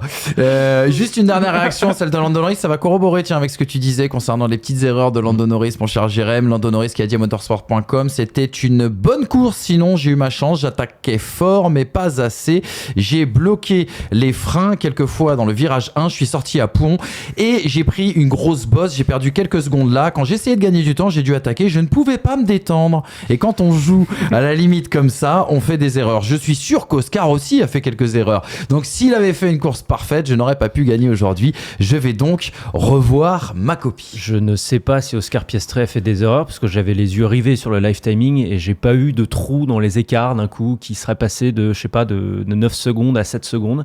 C'est plutôt malheureusement dans l'inverse qui s'est produit. La circonstance atténuante qu'on peut donner à Norris quand même, c'est que quand tu regardes bien le timing de ses erreurs, donc 26 au Tour Pouhon par exemple, c'est le moment où il y a de gros nuages qui arrivent par-dessus et que la piste se refroidit d'un coup. Et à partir de ce moment-là, je rappelle que les pneus durs de Norris étaient particulièrement durs parce que c'était la gamme la plus dure. C'était pas les C1. C'était les C1. Si, c'était les C1. Si, ils avaient fait des gammes très gros différenciées. décalage. Et donc à partir de ce moment-là, tu perds tout de suite l'adhérence. Mais tu te dis, si dans ce cockpit, à la place de Norris, c'était Hamilton ou Verstappen et qu'on leur disait c'est hammer time, il n'y aurait pas eu ces erreurs. Ça peut être différent. Oui, bon, hammer time... C'est quoi, on va en parler. Virage en qualif. On va en parler de Hammer Time. Le troisième enseignement, justement. Alors, la transition est toute trouvée, mon cher Jérém. Champion du monde, monsieur Christophe Palbranc. On embrasse bien sûr notre Jean-Louis national, notre Jean-Louis Moncey, qui est l'une des légendes d'être venu sur ce plateau. Mercedes, est-ce toujours une menace pour Ferrari? Ça fait un peu pchit dans cet été, c'est moins qu'on puisse dire. Mercedes qui semble être à l'agonie depuis Barcelone, depuis cette nouvelle règle concernant les ailerons flexibles. On s'attendait à ce que ce soit McLaren qui soit foudroyé par justement ce règlement technique. C'est à la surprise générale, c'est Mercedes qui semble en pâtir. Troisième course à 0 points pour notre ami Andrea Kimi Antonelli qui est en crise de confiance, qui nous a fait une petite crise de larmes aussi samedi, qui nous a plutôt ému. Russell lui était à la lutte, non pas avec les Ferrari mais avec une Williams, celle d'Alex Albon et de son aileron très débraqué. Il termine à 15 secondes George Russell de Charles Leclerc. Ferrari à l'inverse qui a connu du très bien et du moins bien aussi. Alors il y a cette nouvelle suspension qui était au cœur de tous les fantasmes de l'autre côté des Alpes. On nous disait que ça allait absolument tout changer. Bon là forcément ils l'ont testé sur un week-end sprint, donc difficile pour le moment de tirer des conclusions, même si tout le monde est très positif. Vous le verrez tout à l'heure avec certaines déclarations. À l'arrivée on a quand même le 5e podium de Charles Leclerc qui mine de rien était un petit peu sauvé aussi par le report et le fait qu'on court sur le piste sèche, parce que je sais que vous allez y revenir, mais sur piste mouillée, sur le premier relais en tout cas, Max Verstappen qui avait des réglages beaucoup plus pluie lui a mis énormément de pression et il était indoublable on va dire une fois que cette piste a séché. Et puis il y a le cas Lewis Hamilton, les gars, chaque semaine on va en parler maintenant. Lewis Hamilton qui nous fait des cagades de minot avec son erreur notamment lors de la qualif sprint. Il remet le couvert avec ce dépassement de track limit lors de la qualification en haut de haut rouge. Mais puisque Lewis Hamilton est un immense champion, il nous a quand même offert une sacrée masterclass avec cette belle remontée de la 18e à la 7e place pour quelque part sauver la face aussi pour Lewis Hamilton. Mercedes, commençons là-dessus les gars. Franchement on a de quoi être inquiet. On a de quoi être inquiet, d'autant que George Russell, les réglages du pilote britannique, c'était un petit peu sec. Quand on regarde, il termine à 34 secondes, si je ne m'abuse, d'Oscar Piastri en tête, et seulement 5 secondes devant Alex Albon. Donc, sur un circuit où, là, pour le coup, il n'y a pas eu de safety car, sur les 40 tours qu'on a pu vivre, sur un circuit qui s'est déroulé plus ou moins à la régulière après le changement de gomme en sec, on se rend compte que la première Mercedes est beaucoup plus proche d'une voiture de peloton, à savoir la Williams d'Albon, que de l'échapper. Et donc c'est ça qui est véritablement inquiétant. Tu t'évoquais ce qui s'est passé à Barcelone. Ce qui est assez drôle et cocasse, c'est que Mercedes était une des équipes avec Red Bull qui comptait le plus sur la directive TD018, sur la flexibilité des ailerons avant pour voir l'impact que ça allait avoir sur McLaren. Et visiblement, ceux qui ont été le plus impactés, c'est limite eux. Parce que George Russell expliquait que suite à cette directive TD018, à partir de Barcelone, ils ont dû changer leur approche sur les réglages, ils ont dû changer leur approche sur la manière d'amener les évolutions, et que notamment ça s'est traduit à partir du Grand Prix d'Autriche, pas à partir du Grand Prix du Canada, parce que le Canada, ils ont très bien performé, ils ont très bien gagné, mais ils ont dû prendre plus de précautions à partir du Grand Prix d'Autriche, et c'est là que ça les a véritablement impactés. Ce que j'aimerais dire aussi, c'est que je trouve de plus en plus qu'à tort et à travers, on fait la comparaison entre la W15 et la W16, ou plutôt entre les Mercedes 2022, 2023, 2024 et celle de 2025, en disant que voilà, c'est toujours les mêmes voitures, qu'elles fonctionnent bien quand les températures sont fraîches, qu'elles fonctionnent pas quand les températures sont chaudes, et que Mercedes ne comprend rien à l'effet de sol. Je pense que Mercedes ne comprend toujours rien à l'effet de sol. Ça, c'est pas Andrew Chauvin qui dira le contraire, parce qu'il le dit régulièrement. Mais je pense aussi que la W15 est vraiment une inconnue, parce que là, on aurait pu présupposer qu'elle fonctionnerait dans des températures fraîches, c'est-à-dire à Silverstone et à Spa, comme elle a fonctionné l'année dernière, puisqu'elle a dominé Silverstone et Spa. Et ben là, justement, elle a véritablement trébuché. Alors, il y a des circonstances de course qui jouent, la pluie, les changements de réglage, etc. Mais à l'inverse, j'ai déjà vu Mercedes compétitive dans des températures chaudes. Je l'ai vu compétitive à Bahreïn, je l'ai vu compétitive à Miami, par exemple. Donc, voilà, c'est un peu... c'est quand même une sacrée énigme, mais ça montre à quel point, encore une fois, au bout de 4 ans, c'est la 4e année, Mercedes n'est toujours pas en maîtrise de ce règlement, et je me dis qu'il est grand temps qu'il se termine. Je te donne la main tout de suite, Brice, et justement, pour donner la main, je te donne surtout une citation de George Russell. Ça va faire écho exactement à ce que tu expliquais sur les présupposés qu'on avait jusqu'à présent, de savoir que Mercedes performe lorsqu'il fait frais, et quand il y a de la chaleur, cette voiture disparaît. On est encore dans ces présupposés-là du côté de chez Mercedes. Regardez ce que disait George Russell à la F1 TV, c'était hier à l'arrivée de cette course. Il dit, en termes de performance, nous devons vraiment comprendre ce qui se passe et pourquoi nous avons tant reculé. Compte tenu des conditions actuelles, donc qu'il y avait hier, on pourrait dire qu'elles étaient idéales pour notre voiture, et une fois de plus, nous avons enregistré nos pires performances de la saison. Évidemment, nous avons dû changer l'aileron avant à Barcelone. Nous avons ensuite adopté une approche légèrement différente pour régler le problème du changement d'aileron avant, et depuis, nous avons clairement fait un grand pas en arrière. Je vous ai mis la petite stat, regardez, justement en difficulté depuis Barcelone, 12 points pris en Espagne. Alors, il y a cette victoire, bien sûr, au Canada, c'est 40 points pris, mais derrière, 10 en Autriche, 1 en Grande-Bretagne, 10 ce week-end du côté de la Belgique dans un week-end sprint. Il y a quand même en effet un effet Barcelone. Et non, ça remonte à plus loin encore. Émilie-Romagne. C'est-à-dire que là, j'ai compté vite fait. On est à... Alors, je mets le Canada. Et effectivement, pour appuyer la provocation, pas du tout. la démonstration, pardon. Quelle provocation. Franchement. 39 points de marqués si Tomé, cet ovni qui a été le Canada pour eux. 39 points de marqués, c'est sober. La vérité, c'est... Encore une fois, j'enlève les 40 points du Canada, faut pas, parce qu'évidemment, on réinvente l'histoire en faisant ça. Mais, et si tu regardes bien, la trajectoire de George Russell est la même que celle d'Antonelli. La différence, c'est qu'Antonelli, je pense qu'il y a aussi, du coup, l'inexpérience, le manque de confiance. La friabilité de l'inexpérience et de la jeunesse qui fait qu'à mon avis, il peut surconduire à certains moments. Moi, je vais pas en vouloir à Antonelli, je vais en vouloir à Mercedes parce que George Russell chute au même moment. Il chute pas des mêmes étages, et par conséquent il se rattrape et il garde quand même des points de la 5e place, de la 4e, parfois justement sur un éclair il y a une victoire, mais d'ailleurs quand il fait la victoire, Antonelli il est sur le podium, bien sûr. Toujours à peu près le même écart. Donc voilà, il y a un écart, mais là ce qui se passe pour Mercedes, je pense pas que ce soit une question de ouais mais la voiture elle marchait dans les conditions chaudes et là elle marche plus dans les conditions froides. Je pense que quand il y a eu les steps d'évolution, eux n'ont pas suivi le coche. Et qu'on se focus trop sur eux-mêmes, mais quand on voit après comment Ferrari, en fait, à chaque fois qu'ils ont amené une salle d'évolution, elle a performé. Tout le monde croit qu'elle n'a pas performé parce que McLaren a aussi amené, et que McLaren a toujours évolué, a continué à évoluer, et que Red Bull a continué à évoluer aussi, pas forcément autant que McLaren, mais a continué à évoluer. La vérité, c'est que Mercedes n'a pas évolué de la même manière. Et tu le vois, vraiment, si vous regardez le classement et le nombre de points, et regardez les courbes à partir de l'Émilie-Romagne, en fait, il y en a qui continuent de monter parce que c'est la course effrénée à l'évolution et pas Mercedes. Donc, je pense qu'aujourd'hui, effectivement, Mercedes est de moins en moins. Canada, c'était un trompe-l'œil, c'est ça que tu veux dire? en gros. Oui, et en plus, au Canada, c'est un circuit très particulier. Tu te débraques. Oui. Enfin, et là, d'ailleurs, j'ai pas trop compris ce qu'on a fait. Alors, je vois pas comment on peut débraquer sur Antonelli. Sur un circuit comme Spa avec de l'humidité, enfin non, laissez-le tranquille quand même. Je veux bien que ce soit une pépite, mais à un moment donné, mettez-le un tout petit peu en confiance. C'est pas encore Max Verstappen, mais tu vois, George Russell, j'avais quand même un espoir de quelque chose avec justement, il avait une énorme vitesse de pointe apparemment. Tu vois, bon, bah voilà, et on tentait quelque chose. Et derrière, sur le sec.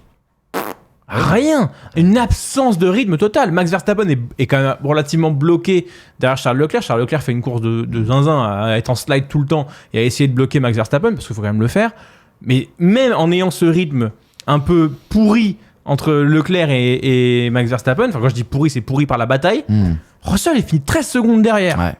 Ouais. Alors, dire s'il y a un monde d'écart hier entre Mercedes et Ferrari. Il y a un monde d'écart.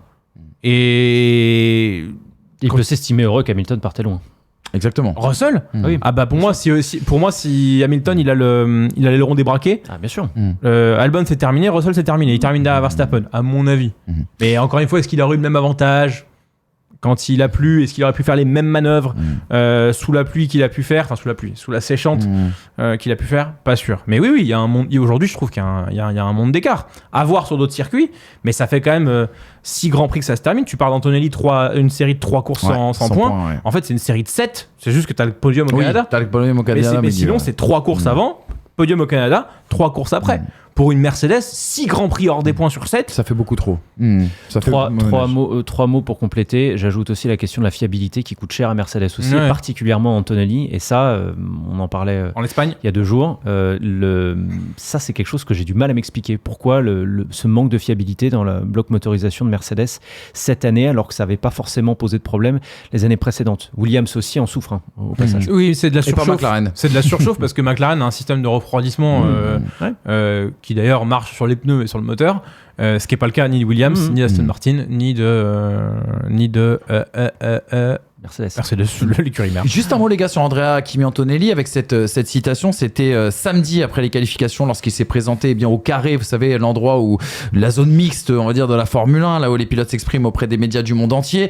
Il est arrivé les yeux humides, on va le dire ainsi, Andrea Kimi Antonelli qui disait: depuis le retour des courses en Europe, j'ai du mal à retrouver de la confiance avec la voiture. J'ai l'impression d'avoir fait un pas en arrière. C'est une phase difficile de ma carrière car je sens que je n'ose plus pousser la voiture dans ses limites. Vendredi par exemple, j'ai essayé un peu trop et je suis parti en tête à queue, ce qui a encore plus entamé ma confiance. En fait, avec ma façon de piloter très agressive, c'est comme si j'aggravais le problème. Je me permets un petit laïus, une mini parenthèse les gars sur le cas Andrea Kimi Antonelli. On l'a souvent comparé au cas Isaac Hadjar parce que Isaac Hadjar on l'a vu grandir. Isaac Hadjar on le suit depuis qu'il a 16 ans depuis l'Africa. Et on a souvent discuté de la stratégie de Red Bull vis-à-vis d'Isaac qui était justement de le mettre dans l'inconfort, de ne jamais lui donner la voiture pour gagner, de toujours constater, de voir ce qu'il pouvait justement développer sur cette voiture. Et on a l'impression aujourd'hui que Isaac Hadjar a quand même une force de caractère, une force mentale et morale très impressionnante et qui éblouit un petit peu tout le monde. Même si les enjeux et la pression n'est pas la même entre un baquet chez Vicarb et un baquet chez Mercedes, j'ai l'impression qu'Andrea Kimi Antonelli qui a été, et c'est pas du tout lui retirer le talent, la pépite brute que c'est, mais qui a toujours été dans le confort, dans les meilleures écuries, avec le meilleur matériel, à qui on a fait faire 20 000 km notamment de roulage avant le début de cette saison de F1, mine de rien aujourd'hui, il semble être un petit peu rattrapé. Est-ce que vous êtes inquiet pour Andrea Kimi Antonelli, les gars? T'as le contre-exemple Piastri après. Piastri était chez Prema, on est d'accord? Chez Prema. Chez Prema, champion la première saison. Après, peut-être qu'il y a une attente trop grande envers un ado, quoi. Un gamin. Piastri, il est de 2001, je crois. Donc quand il arrive en F1, il a 22 ans. 2001 ou 2000? Non. Et puis il a rangé son frein. Non, mais la différence Il arrive en 2023, il arrive. Il est de 2001, Piastri? Ouais, 2001, ouais. Je Ouais, c'est ça.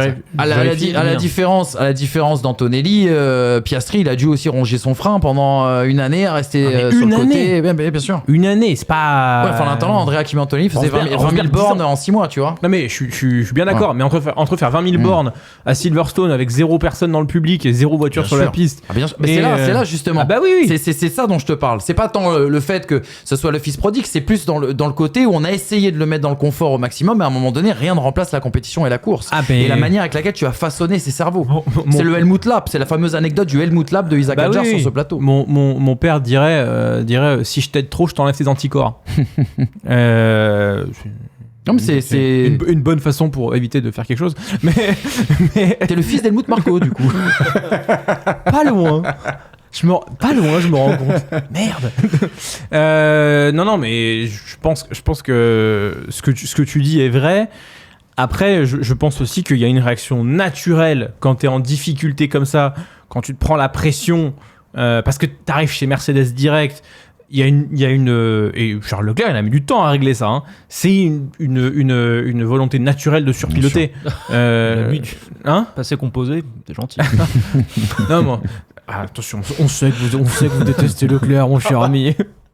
Moi, en tout C'est cas, ma réputation. Ouais, je le crois, pas parce que vous dites, mais parce que les commentaires disent. C'est pour ça.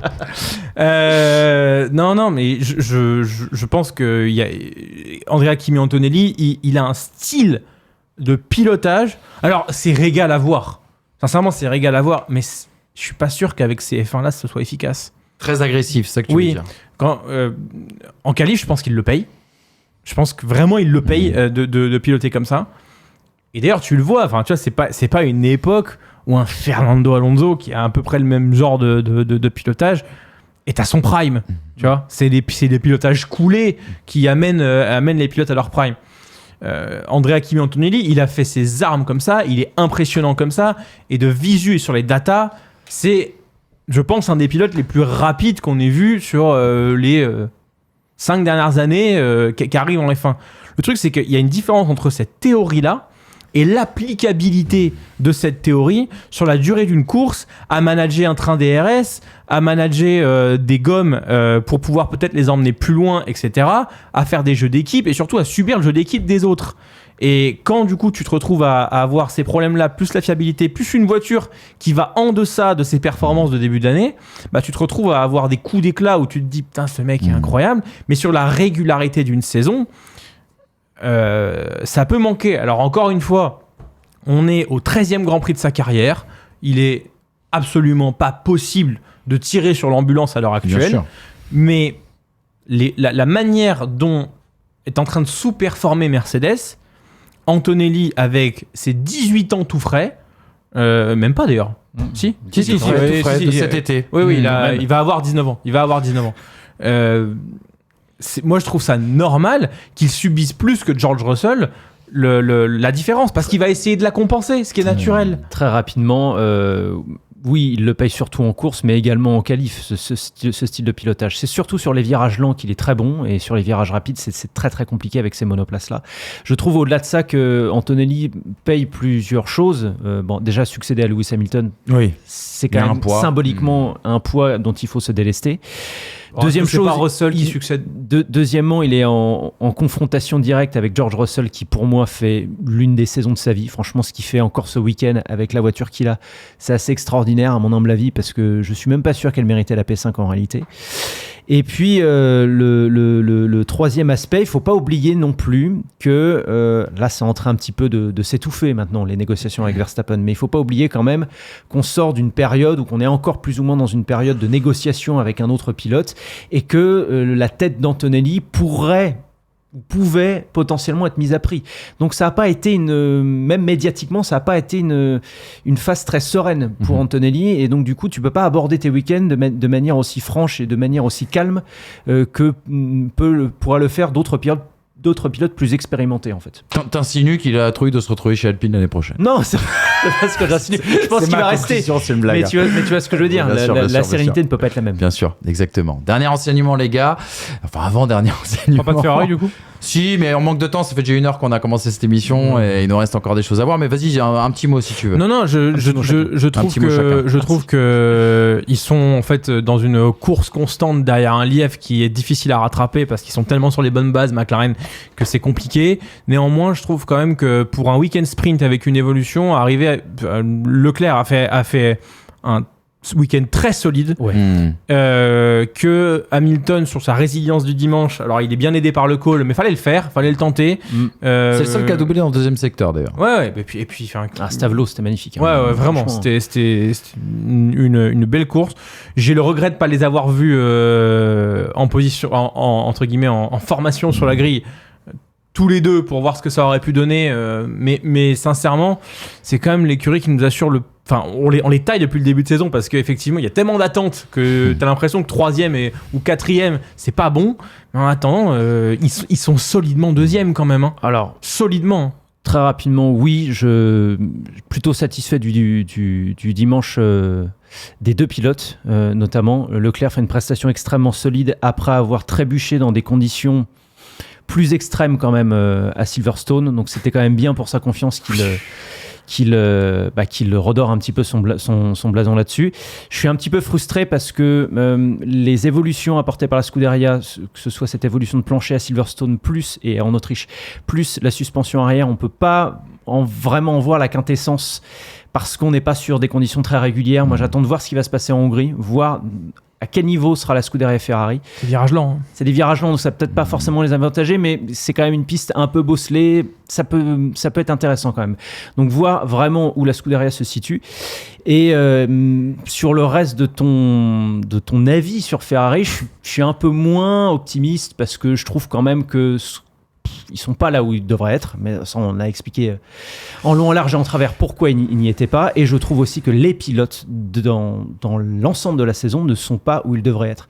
J'attends de Charles Leclerc que ce qu'il fait à Spa, il le fasse à chaque Grand Prix. J'attends que Lewis Hamilton, ce qu'il a fait à Spa, il ne le recommette plus. Tu vois, il y avait une sorte de montée en puissance de la part du septuple champion du monde à partir de l'Autriche, qu'il a brutalement interrompu par cette journée du vendredi-samedi qui a été un peu calamiteuse dans son chef. J'ai peur que ça entame sa confiance un peu pour la suite. Et concernant Charles Leclerc, j'aimerais bien qu'on loue ses performances à chaque fois et qu'il n'y ait pas les trébuchages qu'on a pu voir à Silverstone, en EL1 au Canada et tutti quanti. Parce que les pilotes font partie aussi de l'équipe et c'est dans des moments d'adversité aussi qu'on voit de quel matériau ils sont faits. C'est vrai qu'il n'y a que 30 points d'écart entre Leclerc et il n'y a que 30 points d'écart. Il y avait plus que ça. Ben Tout à fait, ouais. Tout à fait. Mais pourquoi Pourquoi Parce qu'il y a de l'inconstance des deux côtés. Mais il y a quand même quelque chose, et on l'a vu dans le 3e secteur en Belgique, cette suspension, elle te permet de rouler beaucoup plus bas quand même. Et ça, je pense que c'est quelque chose de très important. Ça va aider Hamilton, ça. Voilà, exactement. C'est quelque chose de très important pour Ferrari. Et attends, juste une dernière chose, et je te redonne la main tout de suite. L'élément de langage dans la communication de toutes les personnes de chez Ferrari qui sont adressées aux médias à l'arrivée de cette course, c'était le même, que ce soit dans la bouche de Hamilton, de Leclerc et de Frédéric Vasseur. C'était se rapprocher de McLaren. L'objectif maintenant, c'est de se rapprocher de McLaren. Ça paraît fou quand tu lis ces déclarations, mais apparemment, c'est l'objectif avoué de Ferrari. C'est qu'ils ont sans doute des satisfecits et des données, des datas, en tout cas, qui leur permettent de se dire qu'ils ont fait un petit pas en avant. L'écart que tu manges, excuse-moi, Jérémy, l'écart que tu manges à Spa sur un tour, c'est pas celui-là qu'il faut regarder. Parce que le circuit est long. Ouais. Donc, parce que le circuit est très long, donc attendons de voir. Mais si déjà il y a les problèmes de début de saison qui handicapaient Hamilton peuvent être réglés quand il restait sur 2 4e places consécutives, je crois, Lewis Hamilton. Oui, tout à fait. Ouais.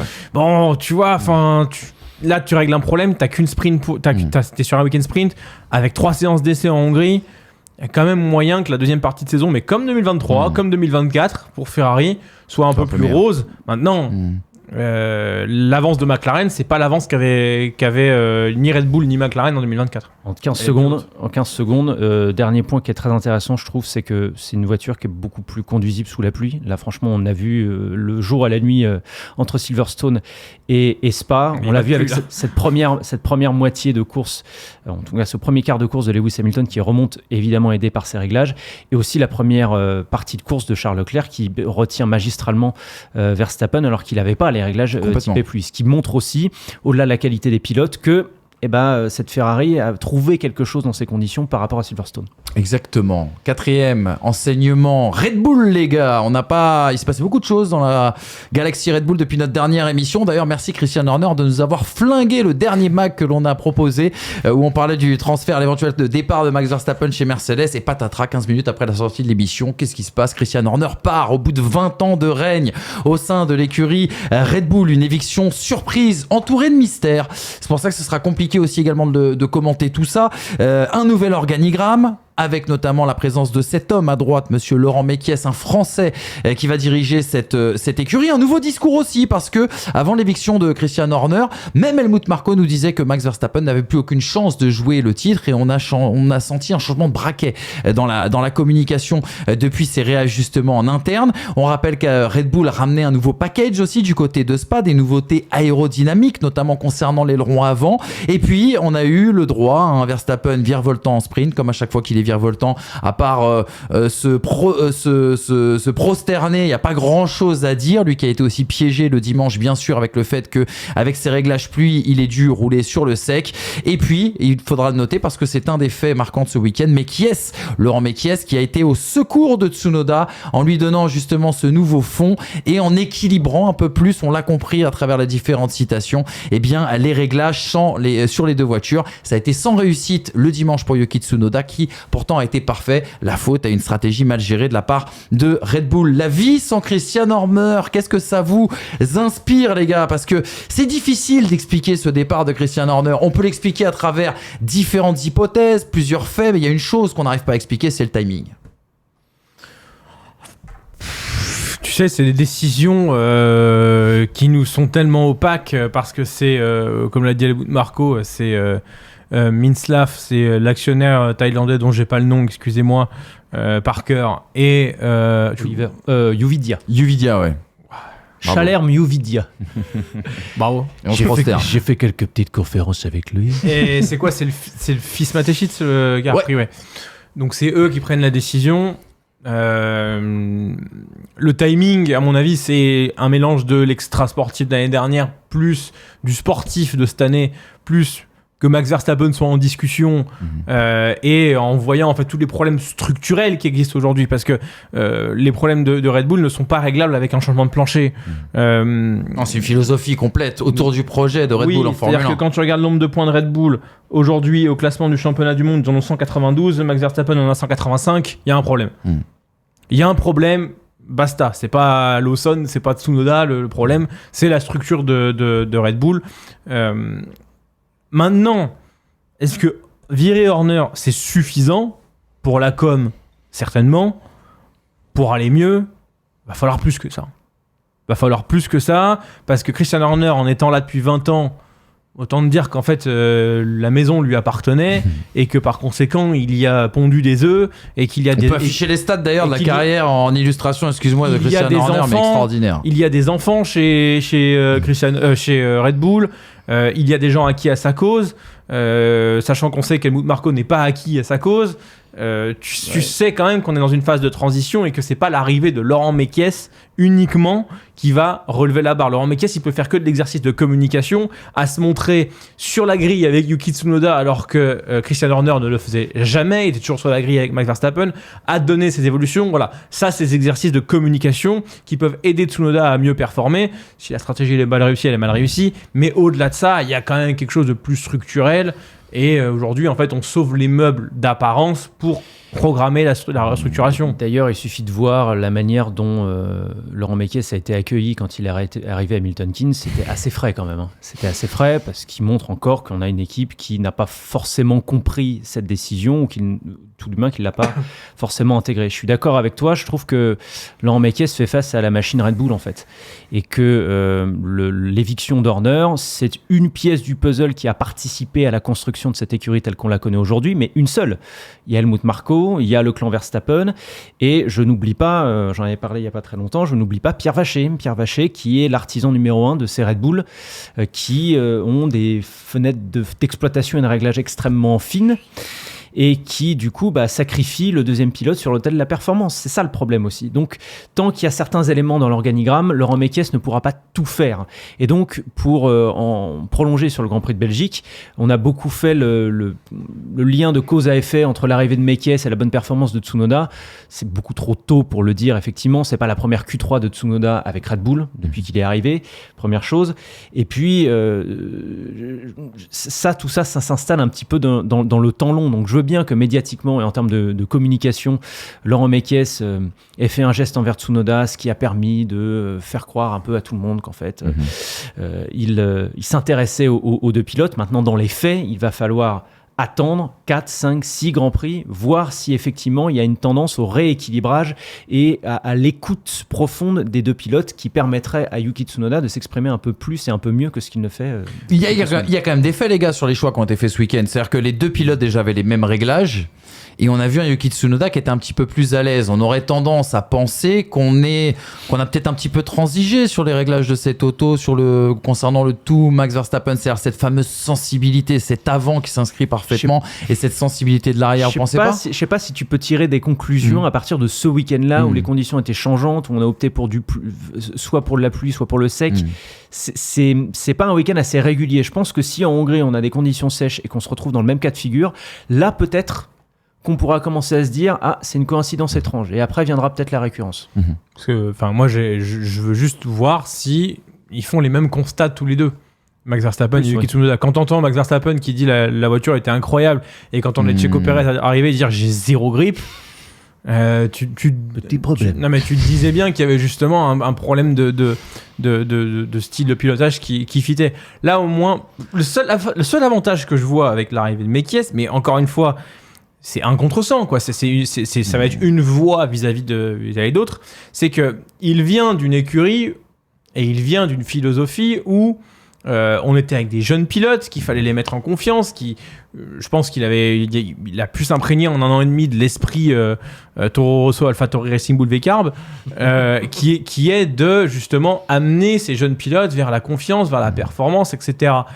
Là, à l'heure actuelle, il se rend bien compte qu'il a besoin d'un deuxième pilote et que je pense qu'il sera un petit peu moins aveuglé par ce que Max Verstappen arrive à faire de la voiture. Parce que pour moi, un des problèmes majeurs et une des avaries majeures de Red Bull, c'est ce que Max Verstappen arrive à faire de la voiture. Si Max Verstappen arrive à gagner des grands prix avec cette voiture ou l'amener sur le podium, il n'y a pas de problème à la voiture. Et du pas coup, de remise en cause on technique. retarde la remise en question technique, justement. Là, si on accepte quelque part, si tu veux, de faire une Azerbaïdjan 2023 ou 4, où en fait tu vas avoir peut-être les deux pilotes dans les points, mais un Max Verstappen qui termine 6 et un Yuki Tsunoda qui termine 8, et ben peut-être qu'en fait tu auras une vision un peu plus objective de ce que vaut ta voiture. Et peut-être que tu peux aussi chercher les bonnes directions en faisant ça. Mais là, en étant dans l'extrême de demander à Verstappen de faire l'impossible, comme au Japon en fait, en déchargeant et en disant concrètement tu vas faire un trophée Andrews et tu vas gagner la course. Il sait le faire. Est-ce que pour autant la voiture peut se développer dans la bonne direction avec ces choix-là ? Je ne pense pas. Donc à partir de ce moment-là, peut-être que Laurent Mekies apportera cette vision-là, je l'espère pour eux, parce que c'est de loin la meilleure manière d'éviter les œillères. De faire ça pour Red Bull. Jérém, toi qui es attaché au symbole, il y a quand même 2 symboles qui sont très importants dans cette arrivée de Laurent Mekies chez Red Bull. Le premier symbole, c'est que Horner, qui gérait le business, la politique, le sportif, à peu près tout, en tout cas chez Red Bull, qui était l'homme véritablement de Dietrich Mateschitz, a été remplacé par un ingénieur déjà, parce que c'est un ingénieur de base, Laurent Mekies. Et la deuxième chose, c'est cette phrase de Helmut Marko ce week-end qui a expliqué que bien évidemment Laurent Mekies n'aurait pas les prérogatives de Christian Horner, c'est-à-dire il n'aura pas un pouvoir aussi large. Il n'y aura plus une tête de gondole chez Red Bull qui aura un pouvoir aussi large. Modèle McLaren. Il faut pas oublier que c'est une guerre de clans qui vient de se terminer chez Red Bull, qu'il y a un clan qui a gagné, le clan des Autrichiens, c'est-à-dire Minslav, c'est-à-dire Verstappen, Marco, et que le maintenant Blitz. tout va être fait pour que ce clan vainqueur de la guerre civile exerce son pouvoir. Et donc, on se retrouve potentiellement, effectivement, avec une organisation bipartite, un peu à la McLaren, avec à la tête de l'écurie un ingénieur qui va essayer de restructurer, faire des recrutements, enrayer enfin cette fuite des cerveaux qui coûte si cher à l'écurie autrichienne depuis quelques années. Et puis de l'autre côté, peut-être un Jos Verstappen qui va prendre plus de galons officiellement et un Oliver Mintzlaff ou un de ses mignons qui va être plus présent pendant les week-ends de Grand Prix et faire les bonnes déclarations politiques comme il faut, à la manière un peu d'un Zak Brown. Voilà, moi ça m'étonnerait absolument pas que le succès de McLaren ait un peu déteint sur Red Bull aussi.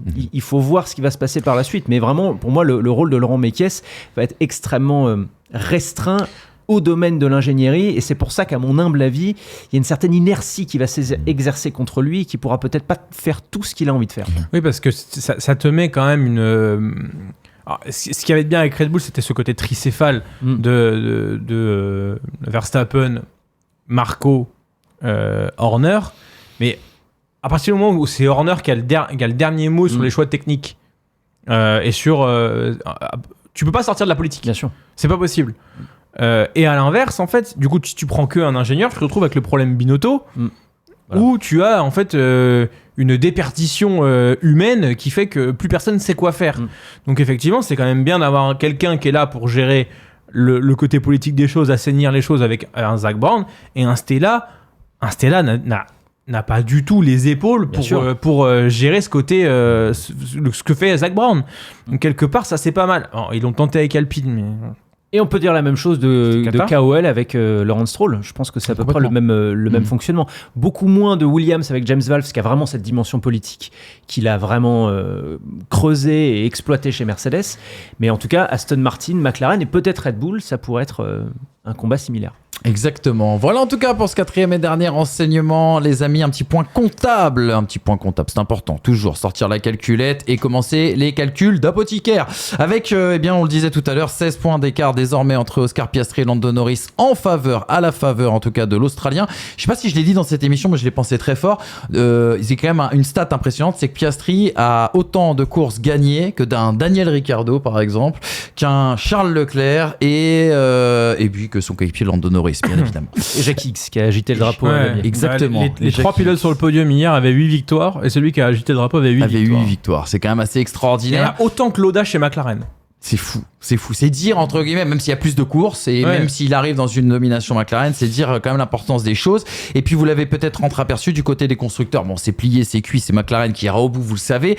Mais l'écart s'accroît entre Ferrari et Mercedes, 28 points désormais d'écart. Mine de rien, Red Bull peut mettre la pression aussi sur l'écurie à l'étoile d'argent. Ouais, il y a qu'un pilote. Mais il peut, mais il y a qu'un pilote. Faut bien se. Chez Mercedes aussi, en ce moment. En ce moment, oui, non, mais c'est vrai. Oui. C'est vrai, il porte l'équipe. Piastri, dernière chose, sur les 24 dernières courses, il en a gagné 8. C'est-à-dire que 33. Il y a eu 7 vainqueurs. 7. Et lui, il en gagne 33%. C'est-à-dire que le déclic de la Hongrie, il a quand même mené un Oscar Piastri assez différent. Pareil pour Norris, mais avec le 4 ou 5 courses de plus avec Miami. Un cannibale de plus dans le circuit, c'est fin. Ça nous avait manqué. Tiens, on se disait, il en manque, il n'y en a pas assez. Mais il y en a un de plus en la personne de Oscar Piastri. Voilà les amis, pour les 4 enseignements, on a parlé de Formule 1, on a parlé de sport. C'est tout ce qu'on aime faire sur l'antenne de First Team Sport. Mais on doit aborder un dernier sujet avec vous, prendre 5-10 minutes tranquillement pour en parler. En toute transparence, je le disais en début de cette émission. Vous avez sans doute vu passer vendredi une annonce de First Team Sport. Une annonce de l'arrêt, tout simplement, de cette chaîne qui est née en 2018 et qui a plus qu'accompagné, on peut le dire, le projet des pistonnés. Le projet des pistonnés est né un jour de Grand Prix de Monaco 2018. On était en plateau avec Thomas, avec Erwan, et c'est ce jour-là sur le plateau de iTélé, pour ne rien vous cacher, qu'est née l'idée de faire les pistonnés. Notre réalisateur, notre bienfaiteur, le boss de FT Sport, monsieur Paul Harrer, qui est actuellement à la réalisation, est quelqu'un qui a énormément poussé au soir du Grand Prix d'Abu Dhabi 2018 pour que cette émission démarre début 2019. La première chose à faire, les gars, parce qu'on est des gens élégants et parce que on sait ce qu'on doit à Thomas Dufan, à Erwan Abotret, à Paul Harrer, c'est déjà de leur dire merci. Merci du fond du cœur, les gars, parce que vous avez réalisé des rêves et merci de nous avoir accompagnés là où personne nous aura accompagnés, parce qu'on était personne en 2019 et en 2018 dans cette sphère F1, et pourtant avec Brice Hamza, on avait énormément de choses à dire et à défendre concernant la Formule 1. Merci infiniment, c'est des souvenirs à vie, vous avez réalisé des rêves, on n'oubliera jamais jamais et à jamais on en sera en tout cas on en sera reconnaissant de tout ça. First Team Sport s'arrête, ça veut dire que toutes les émissions de First Team s'arrêtent après le Grand Prix de Hongrie notamment. Il n'y aura pas d'émission des pistonnés à la rentrée, mais il y a la volonté. Brice, je me retourne vers toi. Alors déjà, avant de parler de nos volontés, vous dire que la chaîne First Team Sport ne s'arrête pas complètement, elle va changer de nom et il y aura un programme pour le coup révolutionnaire, un programme de grande envergure qui remplacera tous les autres programmes, qui n'aura rien à voir avec Roue Libre, avec Bureau Ovale, avec les pistonnés, avec, j'allais dire, la classe foot, qui était la première émission de cette chaîne, mais qui s'appelle désormais Huis Clos. Ça n'aura rien à voir. Ce sera toujours du sport, mais traité différemment autour d'un programme. Et on laissera bien évidemment Tom et Erwan vous parler, vous présenter dans les semaines à venir quel sera ce nouveau programme. Mais il n'y aura plus les pistonnés, en tout cas, sur cette antenne. Et pour être tout à fait transparent avec vous, on a tout de suite eu, quand on l'a su, il y a un mois, c'est pas notre choix, le fait que ça s'arrête, on l'a appris début juin. On a tout de suite eu le réflexe avec Brice et Hamza, parce qu'on s'aime beaucoup et qu'on adore parler de Formule 1 ensemble, de se dire, on continue, mais les choses elles sont pas aussi simples que ça. Et pour être tout à fait transparent avec vous, après le Grand Prix de Hongrie, donc on n'aura plus nos papas et nos mamans, nos producteurs chéris que sont First Team Sport. On n'aura plus de chaîne, on n'aura plus de réseaux sociaux, on n'aura plus de sponsors. Qu'est-ce qu'on n'aura plus d'autre, Brice De régie. On n'aura plus de régie, Donc on n'aura plus notre polo. Donc il faut du monteur. Voilà, on n'aura plus tous les gars comme Aymen, par exemple, comme Léo, qui s'occupe aussi également de monter, des réseaux. comme Jérém, de nous faire les vignettes, de faire les petits découpages. On est 3 et on a tous les 3 un taf qui nous prend Bien 50 sûr, heures par semaine à côté. Et puis on avait la chance d'être à l'aise aussi dans le confort ici et de pouvoir faire tout ça. Et pour rien vous cacher, c'est en discussion et on espère arriver avec des bonnes nouvelles la semaine prochaine. Vraisemblablement, on pourra pas avoir le nom non plus des pistonnés. Donc c'est vous dire que à l'heure actuelle, on repart de zéro. L'idée c'est ça, c'est de repartir sur une chaîne. Faut quand même des bonnes nouvelles. 100% Formule 1. Essayer de repartir de zéro, essayer d'être là à Zandvoort en septembre pour repartir de zéro mais repartir de plus belle, peut-être un petit peu à la façon de Ferrari, d'essayer de casser ce plafond de verre avec un nouveau concept, avec des nouvelles choses, parce qu'on a des envies, il y a plein de choses qui nous restent à faire bien sûr concernant la Formule 1, mais quoi qu'il arrive, je pense que voilà, les 7 ans qu'on a vécu sur First Team Sport, c'est quand on se refera le grand film de nos vies, et j'espère qu'elles dureront le plus longtemps possible, ce sera forcément une parenthèse qui sera absolument magnifique et exceptionnelle. Voilà. C'est à moi là. Non, je te rejoins sur les remerciements à First Team pour l'opportunité donnée, dans le sens où on aurait juste été des fans de Formule 1 qui pratiquaient le métier du journalisme à côté. On a réussi à mettre ça ensemble, à vivre le Grand Prix de France 2021, 2022, à avoir le plateau là-bas, à faire l'interview Charles Leclerc, Esteban Ocon, Fernando Alonso, Pierre Gasly, Isaac Hadjar de plusieurs reprises, Théo Pourchère, Gunther Steiner, Nicolas Schumacher, Ouais, Nicolas Latifi, Robert Kubica, Antonio Giovinazzi, pas Robert Kubica. Bref. On en a fait des trucs toujours avec des petits soucis parce qu'on a toujours tout fait un peu à la mano,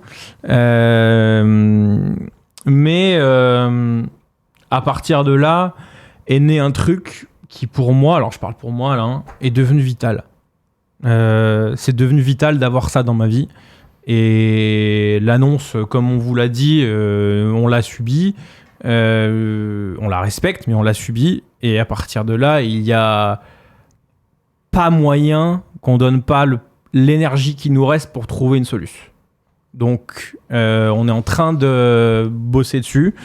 On a des calls avec Manu jusqu'à minuit et des conversations WhatsApp jusqu'à minuit très régulièrement dernièrement pour trouver une solution. Mais vous doutez bien que c'est de l'argent, du temps, parce que First Team nous offrait un cadre avec la régie. Exceptionnel. Parce qu'en fait, je sais pas si vous vous rendez compte, mais 1h15 d'émission comme ça, en fait, le fait qu'il y ait des personnes en régie, ça fait les changements de cam, ça met les habillages à l'écran, etc., chose que tu n'as pas quand tu n'as pas une régie. Il faut faire du montage après ça. Sauf que nous derrière, je sais pas si, nous on enregistre le lundi matin. Moi le lundi après-midi, je pars au boulot, et là le lundi matin, je suis déjà en retard de mon boulot le lundi matin. Donc vous imaginez bien que pour derrière faire tout ça, ça demande énormément de ressources, de l'argent également. Donc j'ai vu plein de gens nous envoyer des messages en disant oui, mais si vous le faites à l'iPhone à l'arrêt d'un Kangoo, ça ira bien. Oui, mais c'est pas comme ça qu'on bosse. Donc on essaiera Ce qui est sûr, c'est qu'on va trouver une solution parce qu'on n'a pas envie que ça s'arrête. Et je pense que c'est la pire des choses qui pourrait nous arriver, que ça s'arrête. À la rigueur, on repartira peut-être plus artisanal, mais on va se débrouiller. On verra ce qu'on récupère. Mais notre but, c'est d'être là à Zandvoort. Je sais pas comment. Peut-être Monza. Peut-être courant septembre. Mais on va se démerder. Et en tout cas, le nombre de messages que vous avez envoyés après l'annonce, pour le moment, ça fait plus mal qu'autre chose pour moi, parce que je me dis, on vous doit quelque chose. Mais je vous garantis que quand tu auras digéré que les vacances, ça sera une motivation de dingue, et merci pour ça. Pardon, excuse-moi, vas-y. Si je peux me permettre de me faire une phrase ou deux là-dessus, parce que je me sens pas impliqué, je me sens pas impressionné, mais je me C'est sens... le pote du DRH qui a l'enterrement du grand-oncle du grand-père. Mais je me sens concerné parce que vous êtes mes copains. Au-delà de ça, j'aimerais juste faire un petit témoignage, parce que vous avez remercié votre production et tout l'écosystème. Voilà, mais moi j'aimerais vous remercier vous, que ce soit Brice, Manu, Hamza, de manière un petit peu plus lointaine, Despiello, qui a fait partie de l'aventure au début. Parce que je me rappelle la première fois que j'ai vu l'émission des Pistonnés, c'était la toute première sur le transfert de Charles Leclerc. Est-ce que c'était une erreur, etc. Je me rappelle que j'étais en pyjama dans mon lit avec mon PC sur les genoux, et je découvre ça, je trouve les intervenants excellents, et je me dis mais attends, ils sont inconnus au bataillon, s'ils peuvent le faire, moi je peux le faire. Je sais que ça a semé une graine pour aboutir à la création de Monsieur Loop. Et donc, ce que je voulais vous dire, c'est que vous n'avez pas seulement parlé de votre passion, vous n'avez pas seulement stimulé des émotions auprès de votre communauté, vous avez aussi suscité des vocations. Et je voulais vous remercier vraiment pour ça. Et que quoi qu'il arrive, et je pense que je ne prends aucun risque en parlant au nom des gens qui vous regardent, on vous suivra avec grand plaisir pour la suite de vos aventures. Et on a hâte. Merci Jérém. Waouh, ça va être dur de refermer. Salut les amis, ciao.